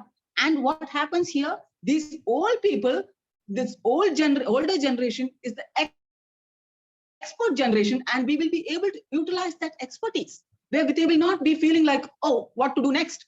So that old situation will also get, because the cooperative system works that way. Everybody has their maximum input to give. And this is a thought that I would like all of us to go into further in this, not in this discussion, but sometime later. Thank you, Didi. This is a thought I had in my mind. And sorry, one more point with regard to the, if I've not exceeded my time. Yeah. Okay, I let me listen to anybody else, and probably a similar topic comes in, I'll butt in. Thank you, Didi. Thank you so much दीदी। दीदी ने विशेष रूप से ध्यान दिया, हमारा आकृष्ट करने का प्रयास किया कि महिलाएं जो वर्किंग है उनका 10 साल एक बच्चे में जाता है, तो अगर 2 बच्चे हैं, मिनिमम 2 बच्चे आजकल रहते ही है सबको, तो 20 साल कोई महिला घर में बैठकर नहीं बिता सकती, उसके सारे स्किल्स स्पॉइल हो जाएंगे। वैसे भी उन महिलाओं के बच्चों का स्पेशल केयर होना चाहिए, वो जहाँ वर्किंग प्लेस है वहाँ पे बच्चों की देखभाल की सुविधा होनी चाहिए। और हर चीज अगर हम एक कोऑपरेटिव के माध्यम से करेंगे तो बुजुर्ग लोगों को भी अच्छी सुविधाएं मिल पाएंगी, और महिलाएं अपनी ड्यूटी अपने माता पिता के प्रति, बुजुर्गों के प्रति, अपने बच्चों के प्रति अच्छे से निभा पाएंगी। ये उनका विशेष एम्फेसिस था उस तरफ। और मैं इसको और डिटेल में नहीं जाते हुए, मैं मधुश्री दीदी हैंड रेज की हुई हैं, उनसे पहले मैं कुछ सुनना चाहूंगी, फिर हम लोग आगे बढ़ेंगे। मधुश्री दीदी, आप क्या ऐड करना चाहती हैं? जी दीदी, शीरजा दीदी ने जो कहा मैं उससे पूरी तरह से सहमत हूँ। कोई भी महिला 20 साल तक अपने बच्चे के लिए बैठ करके अपना स्किल नहीं गंवा सकती। हम कम्युनिटी सपोर्ट चाहिए ही। She needs community support so that she can grow up and she can develop his child also in proper way. She can give proper care to each and every family members. But one thing I want to include in this topic, बाबा ने नमः शिवाय शांताय में महिलाओं के लिए कलत्र शब्द का प्रयोग किया है, और बाबा ने उसकी व्याख्या करते हुए कहा है कि कलत्र शब्द का अर्थ होता है जो कष्ट को हर ले। विशेष अर्थ पर मैं नहीं जा रही हूँ अभी उतना, लेकिन एक संक्षिप्त अर्थ उसका यही है, जो पुरुष के कष्ट को हर ले। दादा ने बताया कि पुरुष लोगों को समाज से ज्यादा इंटरेक्शन होता है। दीदी ने कहा कि दीदियां सप्रेस रही, सारी बातें अपनी जगह पे सही हैं। मुझे एक बड़े बुजुर्ग की बात याद आ रही है। उन्होंने मुझसे कहा था कि जब आजादी मिली ना, महिलाओं को जब पढ़ने लिखने की छूट मिली ना, तो उनको एक इस वजह से वो क्या हो गई, अपने सही को नहीं पहचान करके उसने क्या किया, अडॉप्ट करना शुरू किया। तो बाबा ने जो कलत्र शब्द कहा है, और ये जो 10 साल मदरहुड की जो बात आती है, और इसमें एक जो इंसेंटिव की बात आई कि महिलाओं को भी कुछ इंसेंटिव मिलना चाहिए। हाँ, उसका दुरुपयोग होता है इंसेंटिव्स का। पढ़ी लिखी महिलाएं भी, अभी 2 केस हमारे बोकारो शहर में, एक तो मेरे से उम्र में भी काफी छोटी है, डोमेस्टिक वायलेंस, जो कि 24 लाख रुपया पैकेज है, उसके ईयरली पैकेज है उस लड़की का, और उसका जो है डोमेस्टिक वायलेंस का केस चल रहा है। तो ये सारी बातें हर समाज में है, और इसका कारण एक है कि मैं भी कमाती हूँ।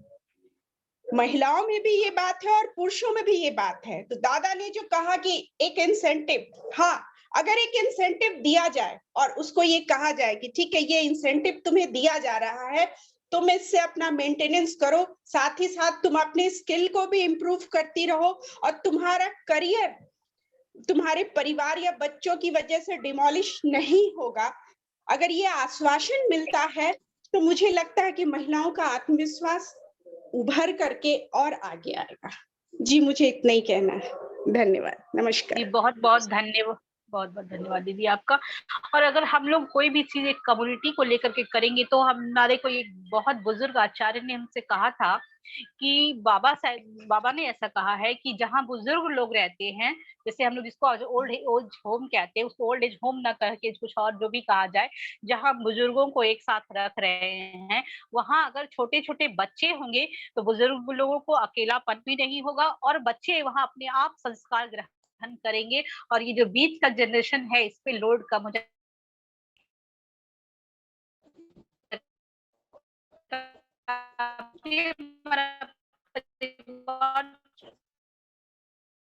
हो गया तो किसी घर में ग्रैंड पेरेंट्स वहां भी लगे और दूर हो पाएगा अगर हम एक बड़ा ग्रुप बना करके अगर कुछ इस पे काम करें तो बहुत अच्छा होगा। अब आचार्य दिलीप दादा ने फिर हैंड रेस किया है, मैं सुनना चाहूंगी दादा क्या कहना चाहते हैं। दादा आप अपने आप को अनम्यूट करें। दीदी दीदी in this topic Dada Surender ji has raised the issue. Yeah, okay, your voice was cracking. यार आवाज आ रही है, कंटिन्यू करें। अभी आ रही okay. Dada Surender Reddy has spoken about the malnutrition and he was also talking of common kitchen in the society, in the neighborhoods, where people, those who have surplus, they can part with their surplus to those who have relatively poor backgrounds or those who are not in a position to meet their nutrition needs.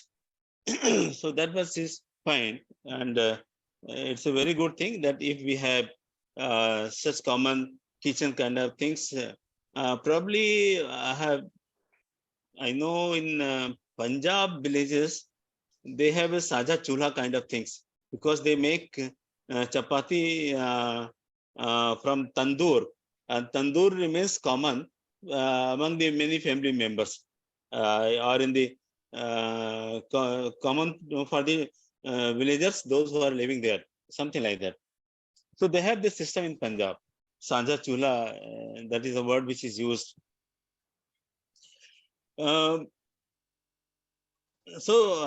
Probably that kind of system we can also adopt in other places, because in UP, Bihar, and this in northern areas, we don't have that kind of system, and it is because of regions that we have casteism and those feeling of low and high caste and something of that sort is very prominent in our areas, and that's a basic issue that we can't have this kind of common chulas.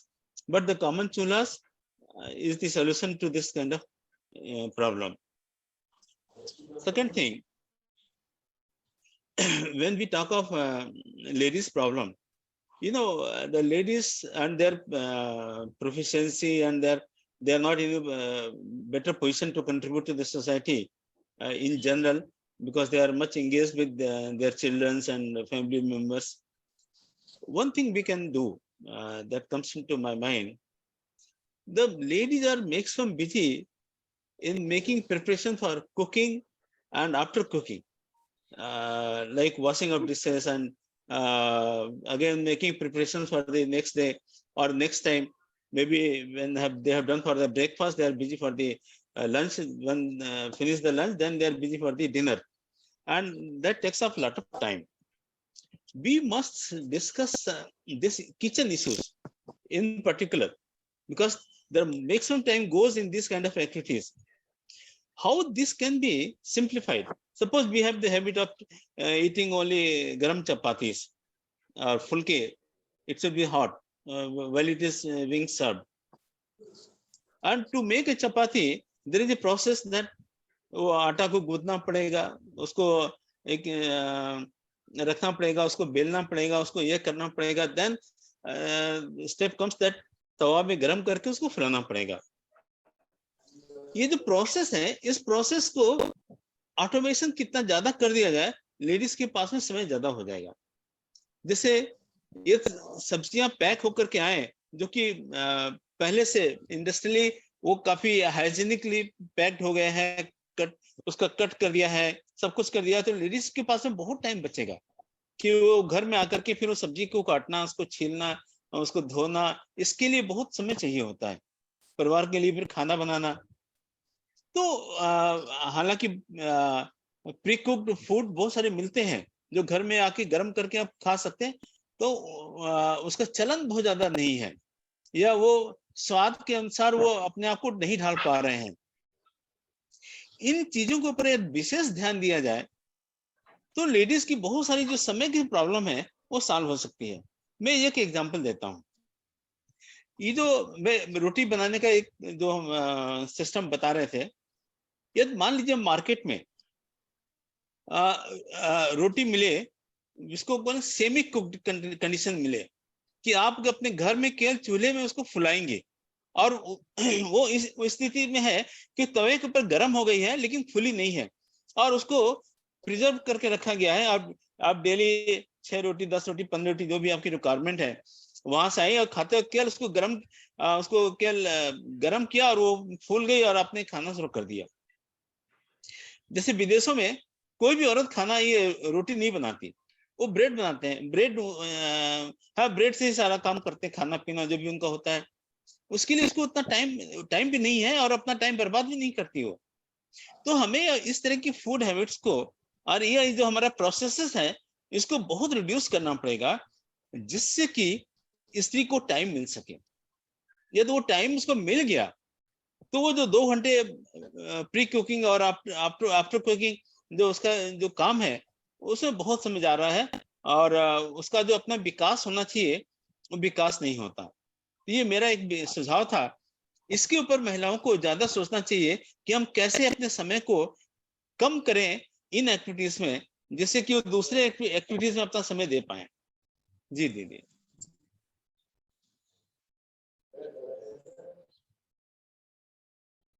नहीं है, हम लोगों का health उस तरीके का नहीं है, और मैं हेल्थ की बात कर रही हूँ दादा। पैक्ड फूड बहुत आ रहे हैं जो हेल्दी नहीं है। Am I audible? हाँ दीदी है। और दूसरी बात दादा, मैं यहाँ ये कहना चाहूंगी कि घर में सभी लोग खाते हैं और सब लोगों को भोजन पकाने में अपना अपना योगदान देना चाहिए। कोई एक आदमी सब्जी काट दे, दूसरा कोई आटा गूंद दे, एक रोटी बना ले, तो ऐसा भी ये बहुत बड़ा प्रॉब्लम नहीं है। सब लोग मिल के अगर करें तो ये भी वहीं पे प्रॉब्लम है जहाँ पे पुरुष एटीट्यूड में बैठे होते हैं। और मैं इसको प्रैक्टिकल रूप में इम्प्लीमेंट करती हूँ, तब मेरे पास टाइम है, इसलिए मैं इसमें तो दादा लोगों को थोड़ा थोड़ा मदद करना पड़ेगा अपने अपने घर में। नहीं ऐसा नहीं है।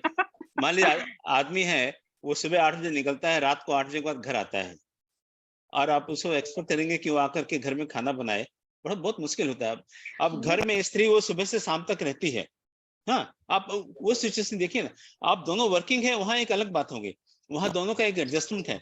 वर्किंग में भी यदि आपके शिफ्ट अलग हैं, कोई मॉर्निंग शिफ्ट कर रहा है, कोई नाइट शिफ्ट कर रहा है, या कोई और शिफ्ट में है, तभी ये प्रॉब्लम आएगी। तो इसका मतलब ये नहीं होगा कि सारे आदमी खाना बनाना शुरू कर दें, सारे औरतें भी खाना बनाना शुरू कर दें, अलग अलग शिफ्ट में काम करें। ये सब ठीक है। ये जब दोनों साथ में अवेलेबल हैं तो एक दूसरे को सप्लीमेंट करें इस एक्टिविटीज के साथ में भी, चाहे वो बर्तन धोने से लेकर के और खाना बनाना, दोनों चीज शेयर की जा सकती है, वो एक अलग विषय है। मैं ये कह रहा था कि ये जो प्रोसेस है जिसके वजह से हमारा समय बहुत जा रहा है, चाहे वो पुरुष हो या स्त्री हो, उसको कैसे मिनिमाइज किया जाए उसके ऊपर आपका अटेंशन होना चाहिए।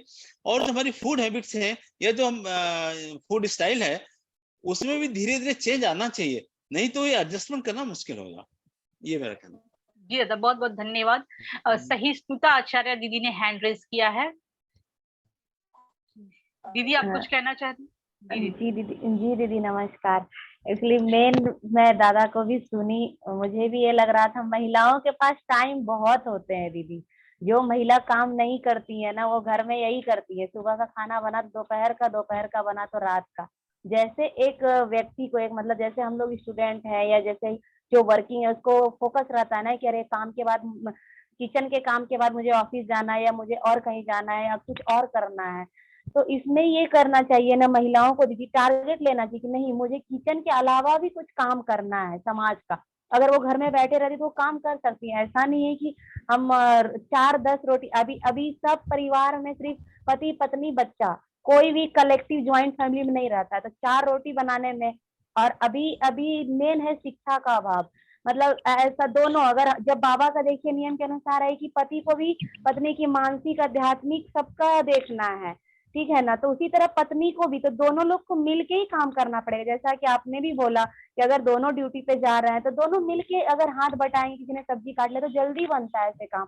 अगर ठीक है पति काम करके आए, महिला काम करके नहीं आए, तो महिला को सोचना पड़ेगा कि मुझे परिवार को भी लेके चलना है और काम भी करना है। ऐसे तो रोटियां खरीद करके, सब्जियां कटी हुई, तब तो फिर वही बात हो गई ना, पैकिंग फूड को लेना, तो ये मुझे नहीं सही लग रहा है। मेन शिक्षा का अभाव है दीदी, और मेन है ट्रेनिंग देने की जरूरत, महिलाओं को कैसे अपना टाइम को निकालना। आज के दिन में तो कोई मतलब जैसे मसाले बनाते हैं तो मिक्सी में बनाते हैं, आटे भी, हर चीज, रोटी बनाने की तो बेलने की मशीन आ गई है, सेकने की मशीन आ गई है, कुछ करना ही नहीं है, तो लोग और आलसी और बीमार होते जा रहे हैं।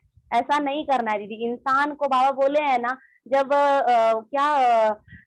जब ये प्रोग्रेसिव वे में साइंस डेवलप कर रहा है, तो उस समय आदमी की जो एनर्जी है और टाइमिंग है, उसको दूसरे चीज में टाइमिंग लगाना है। तो मेन है शिक्षा का अभाव दीदी, हमको एजुकेशन देना है महिलाओं को, बस यही मैं कहना चाहूंगी। ठीक है, धन्यवाद दीदी। धन्यवाद दीदी आपका। और सुप्रिया दीदी कुछ कहना चाहती हैं तो वो अपने आप को अनम्यूट कर सकती हैं। सुप्रिया दीदी। जी दीदी नमस्कार, सभी को नमस्कार। धन्यवाद मुझे मौका देने के लिए। दीदी एक्चुअली इतनी देर से मैं सुन रही हूँ, बहुत अच्छे पॉइंट्स, आई थिंक बिल्कुल शुरुआत से बहुत अच्छे पॉइंट्स हैं, तो मैं सोच रही हूँ कि अब मैं क्या ऐड करूँ इसमें।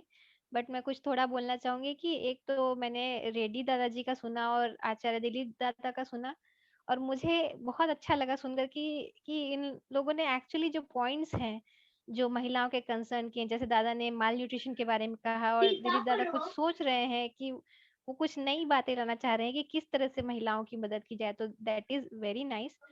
और जैसा हमारा आज का टॉपिक है उसका पॉइंट है, एक तो international women's day, it is good that we celebrate it, क्योंकि एक ये हमें मौका मिलता है कि हम एक बार फिर से महिलाओं के बारे में सोचें और हम ऐसे इवेंट्स करते हैं। मान लीजिए हम शराब के खिलाफ धरना देते हैं, या फिर हम कुछ जैसे विचार संगोष्ठी की जाती है, तो इसमें एक बार महिलाओं को वापस से एक मोटिवेशन मिलता है और एक उनमें अवेयरनेस आती है कि हाँ हमें इन चीजों की जरूरत है, इन चीजों के बारे में सोचना चाहिए।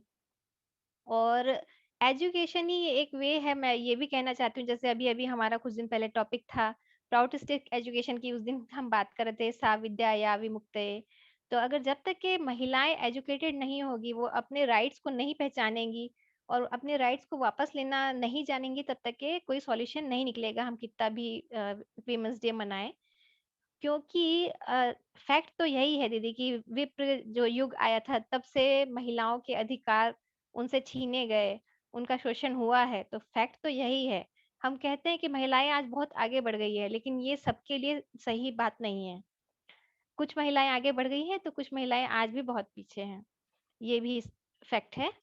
और इसके साथ में जो बाकी के पॉइंट्स है उसके लिए भी मैं थोड़ा बहुत कहना चाहूंगी कि जैसा रिस्पॉन्सिबिलिटीज की बात तो है, तो हम बिल्कुल आनंद मार्ग के हिसाब से बाबा की बुक्स हम पढ़ते हैं और उससे हमें गाइड होकर चलना चाहिए कि महिलाओं में क्या विशेषताएं हैं, जैसे पालन पोषण पोषण की बात है, उस सबको भी ध्यान रखना चाहिए। पर साथ ही बाबा ये भी कहते हैं कि महिलाओं को अपनी जीविका पे भी, जो जीविका उपार्जन है उस पर भी ध्यान देना चाहिए। अगर वो बाहर जाके कमा सकती हैं तो बिल्कुल उसे फैमिली का सपोर्ट मिलना चाहिए। बहुत सारे फैमिलीज हैं जो बहुत ज्यादा उनको सपोर्ट करते हैं, हस्बैंड बहुत ज्यादा सपोर्ट करते हैं।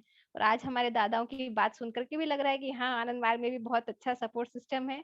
इसके सिवा अगर लास्ट जो पॉइंट है हमारा, अगर हस्बैंड और वाइफ के बीच में मान लीजिए कुछ कॉन्फ्लिक्ट होता है, तो हम एक ये तरीका अपना सकते हैं कि जो बहुत दिन से हम सुनते आ रहे हैं कि आरएम के पहले और आरएम के बाद जो आनंद मार्ग का जो वे है, जो हम ओथ लेते हैं, उसके ऊपर ट्रेनिंग होनी चाहिए, उससे रिलेटेड चीजों पे ट्रेनिंग होनी चाहिए। तो लाइफ आई थिंक बहुत अच्छी रहेगी लोगों की। और अगर फिर भी प्रॉब्लम आई तो हम उसमें देखते हैं कि डिवोर्स का भी प्रोविजन एक है और एमिकेबली उससे भी किया जा सकता है आनंद मार्ग के गाइडेंस के साथ। बस मैं इतना ही कहना चाहूंगी दीदी, धन्यवाद। बहुत बहुत धन्यवाद, शुक्रिया दीदी आपका। और मीतू दीदी ने अभी हैंड रेज किया था। मीतू दीदी, आप उसमें कुछ ऐड करना चाहती हैं? नमस्कार दीदी, थैंक यू सो मच। मैंने हैंड तो रेज किया था, फिर उसके बाद टाइम पर मेरी नजर पड़ी, तो आई थिंक हम फिर किसी और दिन डिस्कस करेंगे। आप बाकी लोगों से पूछ लीजिए दीदी। धन्यवाद दीदी आपका। सत्यवती दीदी कुछ कहना चाहती हैं? निर्मला सिंह दीदी कुछ ऐड करना चाह रही हैं?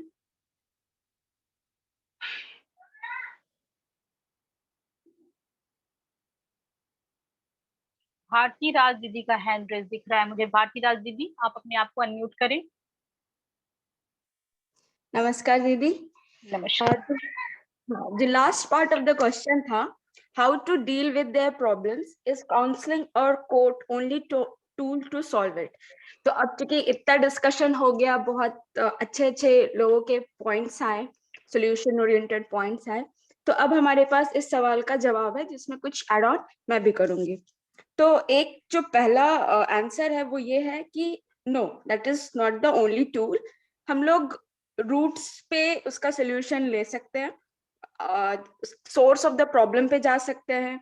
सोर्स ये कि हम क्यों ना रूल ही ऐसा बना दें, ऐसा व्यवस्था ही बना दें कि जो जो जो ऊपरी समस्याएं आ रही हैं उसका निदान वहीं पे हो जाए।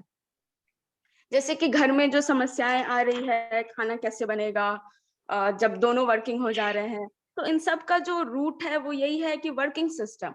तो एज पर द प्राउड उसका सोल्यूशन है कि 4 आवर्स ही होना चाहिए कोई जॉब। तो जैसे ही 4 आवर्स ऑफ जॉब होगा तो आदमी के पास, एक इंसान के पास उसके जो अदर एस्पेक्ट ऑफ लाइफ है उसके लिए भी टाइम मिलेगा, क्योंकि ह्यूमन लाइफ सिर्फ पढ़ने और नौकरी करने के लिए नहीं होता है, उसके बहुत सारे अदर एस्पेक्ट्स भी होते हैं, अदर रिस्पॉन्सिबिलिटीज भी होती है, social responsibility, family responsibility, mental responsibility, spiritual responsibility. अगर हम सुबह से शाम से पढ़ाई करेंगे, सुबह से शाम सिर्फ काम ही करेंगे, तो कब साधना करेंगे, कब हमारा सोल का विकास होगा? तो इसलिए उसका जो रूट है वो है वर्किंग आवर। तो वर्किंग आवर पे ही अगर रूल मेकिंग हो जाए कि 4 आवर इन 24 आवर आप काम कर सकते हैं, तो वहां बहुत सारे जो ऊपरी समस्याएं उसका निदान हो सकता है। अब हम शॉर्ट में कुछ सोल्यूशन बता रहे हैं। पहला कि अगर रूल में हो जाए मैटरनिटी बेनिफिट 10 इयर्स का, तो ऑटोमेटिकली वो जो समस्याएं हो रही हैं कि महिलाओं का जो पोटेंशियल है, जो स्किल है, वो अगर वो अभी लीव पे चली जाती हैं तो उनके बदले किसी और को रख लिया जाता है, किसी और को जॉब दे दिया जाता है, तो उनका वो डिसएडवांटेज हो जाता है, वो पीछे हो जाती हैं। तो वो भी सोल्यूशन हो जाएगा कि अगर उनको मैटरनिटी बेनिफिट के नाम पे कुछ 10 इयर्स का मिल जाए, तो प्रॉपर उनका सोल्यूशन है। एक छोटा सा यहाँ पे स्टोरी सुनाऊंगी शॉर्ट में, कि अगर कोई एक महिला कॉर्पोरेट ड्रेस पहन ले, पावर पॉइंट प्रेजेंटेशन दे दे, तो उनको बहुत एडवांस कहा जाता है। वहीं एक महिला अगर घर में अच्छे से खाना पीना बना रही है, बच्चों का ध्यान रख रही है, परिवार के सारे सदस्यों का ध्यान रही है, बच्चे को अच्छे संस्कार दे रही है, तो उनको बैकवर्ड कहा जाता है। और जो कॉर्पोरेट में जा रही है उनको फॉरवर्ड कहा जाता है। नो मैटर कॉर्पोरेट वाली महिलाओं का एक्स्ट्रा मैरिटल अफेयर चल रहा होगे, बच्चे बैड हैबिट्स होंगे, तो उनको फिर भी फॉरवर्ड कहा जाएगा। और वो महिलाएं जो घर में हैं, अच्छे से वो अपने बच्चों को संस्कार दे रही हैं, ज्ञान दे रही हैं, पूरा व्यवस्थित रख रही हैं, जो फैमिली लाइफ है सबका ध्यान रख रही हैं, तो उनको बैकवर्ड कहा जाता है। तो ये खुद हम लोग का कॉमन, हम लोग के खुद समझ पे है कि किसको आप फॉरवर्ड कहिएगा। ऑब्वियसली हम उसको फॉरवर्ड कहेंगे जिसमें कि एक बैलेंस, सिर्फ एक एंगल में अच्छा हो जाना इज नॉट सक्सेस। हर चीज में बैलेंस रखना इज एक्चुअल सक्सेस। अब नेक्स्ट रूल पे आते हैं। एक तो मैटरनिटी बेनिफिट हो गया, दूसरा वर्किंग आवर अगर 4 आवर्स हो जाता है, तीसरा जो दादा भी सोल्यूशन दिए हैं कि एक कम्युनिटी किचन या कोऑपरेटिव सिस्टम, जिसमें कि हर विलेज में कोऑपरेटिव किचन हो जाए तो कुकिंग का प्रॉब्लम सॉल्व, माल न्यूट्रिशन का प्रॉब्लम सॉल्व हो जाएगा, साथ ही साथ कुकिंग प्रॉब्लम भी सॉल्व हो जाएगा। वहां पे कुकिंग ट्रेनिंग मिल जाएगा उन सारे लोगों को, उन सारे बच्चों को कि जो सेल्फ डिपेंडेंट, अगर हमको खाने आना आता है तो खाना बनाना भी आना चाहिए, तो वो प्रॉब्लम सॉल्व हो जाएगा। फिर नेक्स्ट आते हैं कम्युनिटी या कोऑपरेटिव का, अगर हम ओल्ड एज होम और चिल्ड्रन होम को एक जगह कर दे तो ऑटोमेटिकली वो फैमिली फीलिंग आ जाएगा। जो नीड्स चिल्ड्रन का है वो ओल्ड एज फुलफिल कर देंगे और जो ओल्ड एज का प्रॉब्लम है वो चिल्ड्रन फुलफिल कर देंगे। तो ओल्ड एज होम और चिल्ड्रन होम को अगर एक जगह कर दिया जाए तो वो एक फैमिली फीलिंग आ जाएगा और बहुत सारी समस्याओं का निदान हो जाएगा। जो वर्किंग है, जो अपने बच्चों को ध्यान नहीं रख पा रही हैं या रख पा रहे हैं, तो वो सब जो ओल्ड एज वाले हैं वो काफी लर्नड, उनके एक्सपीरियंस बच्चों को इम्पार्ट किया जा सकता है। और जो प्यार, जो सॉफ्टनेस होता है ओल्ड और बच्चों का सिमिलर लेवल पे होता है। फिर जो नेक्स्ट सोल्यूशन है, जैसे अगर हम बर्ड को सोसाइटी से एनालगस करें और विंग्स को मेल और फीमेल कहें, तो बाबा बोले हैं कि सोसाइटी का 2 विंग्स होता है, मेल और फीमेल, तो हैंड इन हैंड काम करना है 50-50। और एक दादा सोल्यूशन दिए थे कि जो सैलरी सिस्टम है उसको अगर हम 50-50 कर दें, मतलब वो सिर्फ महिलाओं के लिए कह रहे थे, हम दोनों के लिए कह रहे हैं कि जो भी वर्किंग है अगर वो मैरिड है तो उनका 50% जो सैलरी होगा वो उनके स्पाउस के अकाउंट में जाएगा। अगर हस्बैंड है, अगर मान लीजिए 20,000 कमा रहे हैं तो 10,000 उनकी वाइफ के अकाउंट में जाएगा। सिमिलरली अगर वाइफ वर्किंग है, अगर 20,000 कमा रही है तो 10,000 उनके हस्बैंड में जाएगा। तो इससे क्या होगा, एक बैलेंस रहेगा। जो वो ईगो वाला इशू आ रहा था वो और जो बैड हैबिट्स आ रहा था उन दोनों का सोल्यूशन हो जाएगा। उसका नेक्स्ट है कि जो रिजर्वेशन नहीं, फीमेल स्पेसिफिक जॉब्स कर दीजिए। इट्स नॉट लाइक कि ना 10% रिजर्वेशन है 20, नो, मतलब वैकेंसी ही फीमेल ओरिएंटेड निकालिए कि अगर एक वैकेंसी एक डीएम के लिए तो एक मेल के लिए, एक फीमेल के लिए, एक मेल जज है तो फीमेल जज, एक मेल एडवोकेट है फीमेल एडवोकेट, तो इस तरह का हो, एक मेल इंजीनियर फीमेल। तो इस तरह से क्या होगा कि वो ग्रांटेड नहीं फील करेंगे कि हमको कुछ ग्रांट दिया जा रहा है, वो एम्पावर्ड फील करेंगे कि ये मेरा एक रिकॉग्नाइज किया जा रहा है, मेरा एक यूज, मेरे अस्तित्व का एक यूज हो रहा है। तो ये एक अगर रूल हो जाता है तो इससे भी जो जॉब में समस्याएं हो रही हैं वो भी सॉल्व हो जाएगा, क्योंकि एक महिला को जॉब मिलना ज्यादा टफ होता है कंपेयर टू एक पुरुष को मिलना, उसको डबल फाइट करना पड़ता है। अगर स्कूल में भी जाएं तो कंपटीशन कहा जाता है, एग्जाम कहा जाता है, सबके लिए बराबर है, चाहे वो मेल बच्चे हो या फीमेल बच्चियां हो। अगर हम उनके व्यवहारिकता में जाएं तो एक फीमेल को 4 डेज मेंस्ट्रुएशन साइकिल में रहती है, वो अलग परेशानियों से गुजरती है, लेकिन एग्जाम में वो 4 डेज नहीं कंसिडर किया जाएगा। वो क्लास जो मिस कर जाती है कई बार उन सारी समस्याओं के कारण, वो सब नहीं कंसिडर किया जाता है। तो ऐसे रूल हो जहां दोनों के व्यवहारिकता, उनके रिक्वायरमेंट के हिसाब से उनको अलग अलग स्पेस देना चाहिए, स्टार्टिंग फ्रॉम एजुकेशन इटसेल्फ। उसके बाद जो विवाह व्यवस्था है, ठीक है, लाइवलीहुड का बर्डन जो है मेल पे होता है, इसीलिए तो विवाह व्यवस्था है आया, भगवान शिव के द्वारा दिया गया। क्योंकि पहले के जमाने में क्या होता था, जब विवाह व्यवस्था नहीं था तो जो फीमेल होती थी वो अपना बच्चा पैदा की और उसको खुद बाहर जा करके खाने पीने, लाइवलीहुड का व्यवस्था करना होता था। उस दरमियान बच्चे को कोई जंगली जानवर उठा के ले जाता था, खा जाता था। इसीलिए विवाह व्यवस्था लाया गया, ताकि जब तक वो मदरहुड का रिस्पॉन्सिबिलिटी निभा रही है तब तक जो मेल है, जो उसके हस्बैंड होंगे, वो उसके लाइवलीहुड का व्यवस्था करेंगे। तो कुछ दिन, जितने दिन मदरहुड रिस्पॉन्सिबिलिटी होगा, जितने दिन वो मैटरनिटी बेनिफिट में, तो उस समय लाइवलीहुड की जिम्मेदारी जो होगी वो पुरुष पे होगी। तो बैलेंस रहना चाहिए। तो ये सारे कुछ पॉइंट्स रूल में आए, सोल्यूशन में आए। और एक और पॉइंट है कि फीमेल जो होती है भावात्मक ज्यादा होती है, इमोशनल हार्मोन्स फीमेल में ज्यादा होता है। जैसे मेल में फिजिकल स्ट्रेंथ ज्यादा होता है, सिमिलरली फीमेल में इमोशनल हार्मोन्स ज्यादा होता है। इसीलिए वो भावपूर्ण टॉपिक्स में ज्यादा इंटरेस्टेड होती है। तो बहुत सारे टॉपिक्स अभी बताया गया है कि उसमें इंटरेस्ट नहीं लेती है। उसका वन ऑफ द एंगल या फैक्टर ये है कि उसमें वो भाव ज्यादा नहीं देखती है। आज का अगर पॉलिटिकल डिस्कशन पे जाए तो भावनाएं कम होती है उसमें, तो वो नॉट इंटरेस्टेड होती है। तो इसीलिए जिसका जो स्ट्रेंथ है, जिस जेंडर का जो स्ट्रेंथ है, हम उसके उस स्ट्रेंथ पे वर्कआउट करें, उनको उसके स्ट्रेंथ और के हिसाब से फैसिलिटेट करें, ताकि वो बेस्ट यूज खुद का भी कर सके और जो समाज को चलाना है, विंग्स, दोनों विंग्स को बैलेंस करते हुए उसका अच्छे से वो बर्ड फ्लाई कर सके, वो अच्छे से वो सोसाइटी फ्लाई कर सके। इन्हीं पॉइंट्स के साथ आज का अपने ओपिनियंस को वाइंड अप कर रही हूँ। आप सभी को धन्यवाद, नमस्कार। बहुत बहुत धन्यवाद भारतीदास दीदी आपका, आपने मैक्सिमम पॉइंट्स को कंक्लूड भी कर दिया। एक क्वेश्चन है अरुण अनुभूति का, उसपे मैं थोड़ा सा जवाब देना चाहूंगी कि why to have old age homes, rather make a policy to not allow any child to send their parents to old age home।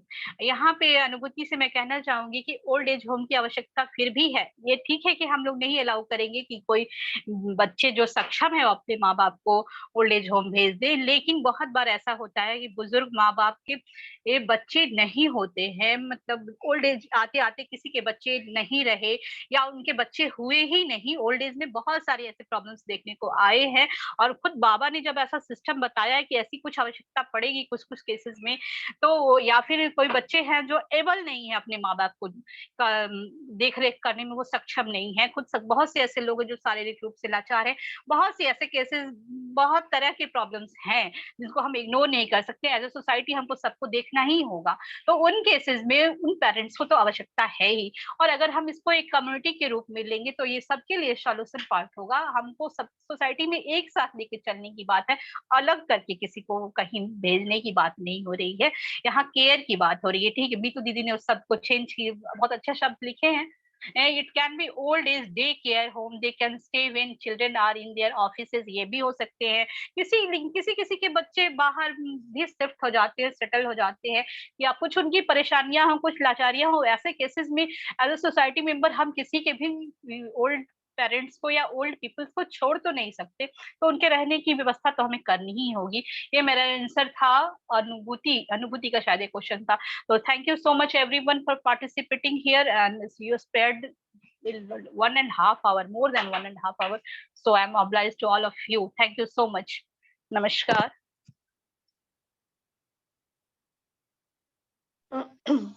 Poonam दीदी, हम लोगों का मैगजीन जो लॉन्च हुआ है उसका हम लोगों का जो लोगो है वो आप लोगों के बीच में मैं शेयर कर रही हूँ, एक बारी दिखाती हूँ और उसके बाद हम लोग आज वाइंड अप करेंगे। तो एक मिनट जस्ट होल्ड, मैं शेयर कर रही हूँ।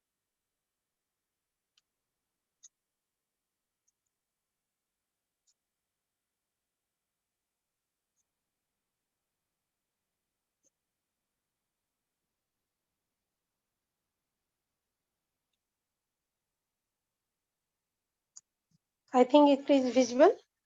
या दीदी, it is visible. या हम लोगों का जीपी मैगजीन एवरी मंथ हम लोग निकाल रहे हैं।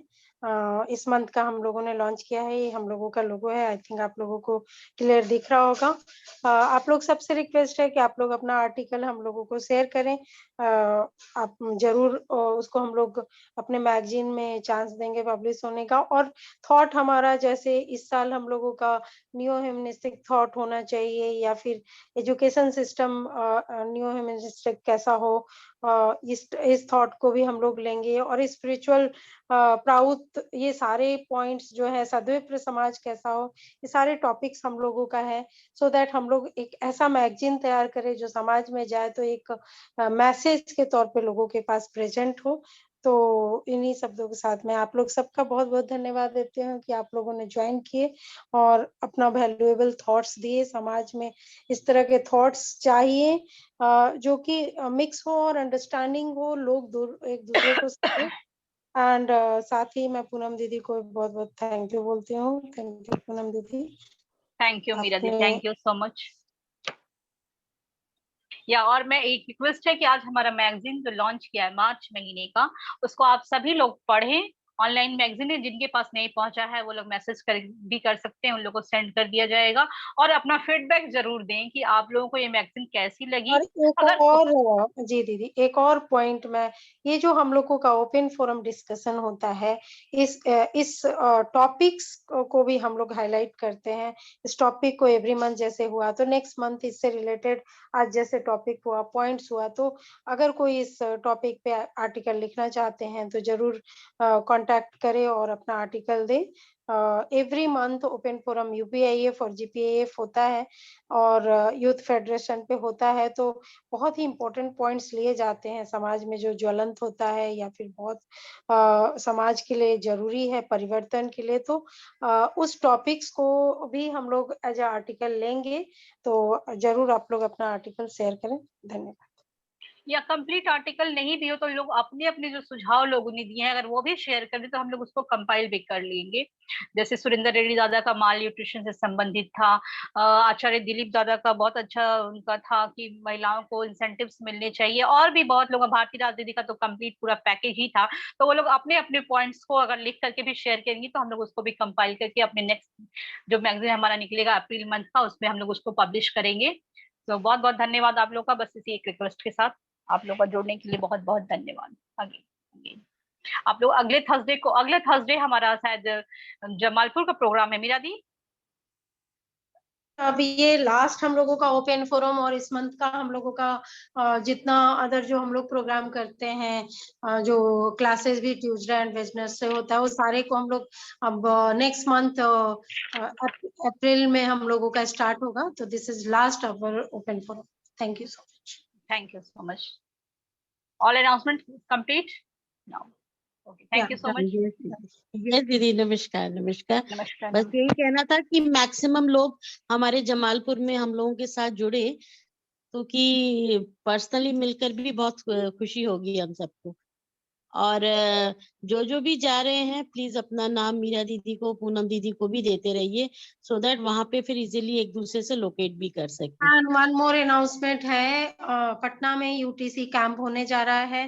तो जीपीएफ के या गर्ल प्राउथिस्ट यूथ फेडरेशन जितने फेडरेशंस हैं सब लोग कोशिश करें कि वहां ज्वाइन करें और अपना प्रेजेंट शो करें, स्ट्रेंथ शो करें। This is the time to show our even अपने पॉइंट्स को रखने का हमें मौका मिलेगा ऐसी जगहों पे, तो हमें जाना चाहिए। और ये मई में है, तो ये एक बहुत ही इम्पोर्टेंट है, सब लोग इसको जरूर डेट को नोट करें और वहां ज्वाइन करें।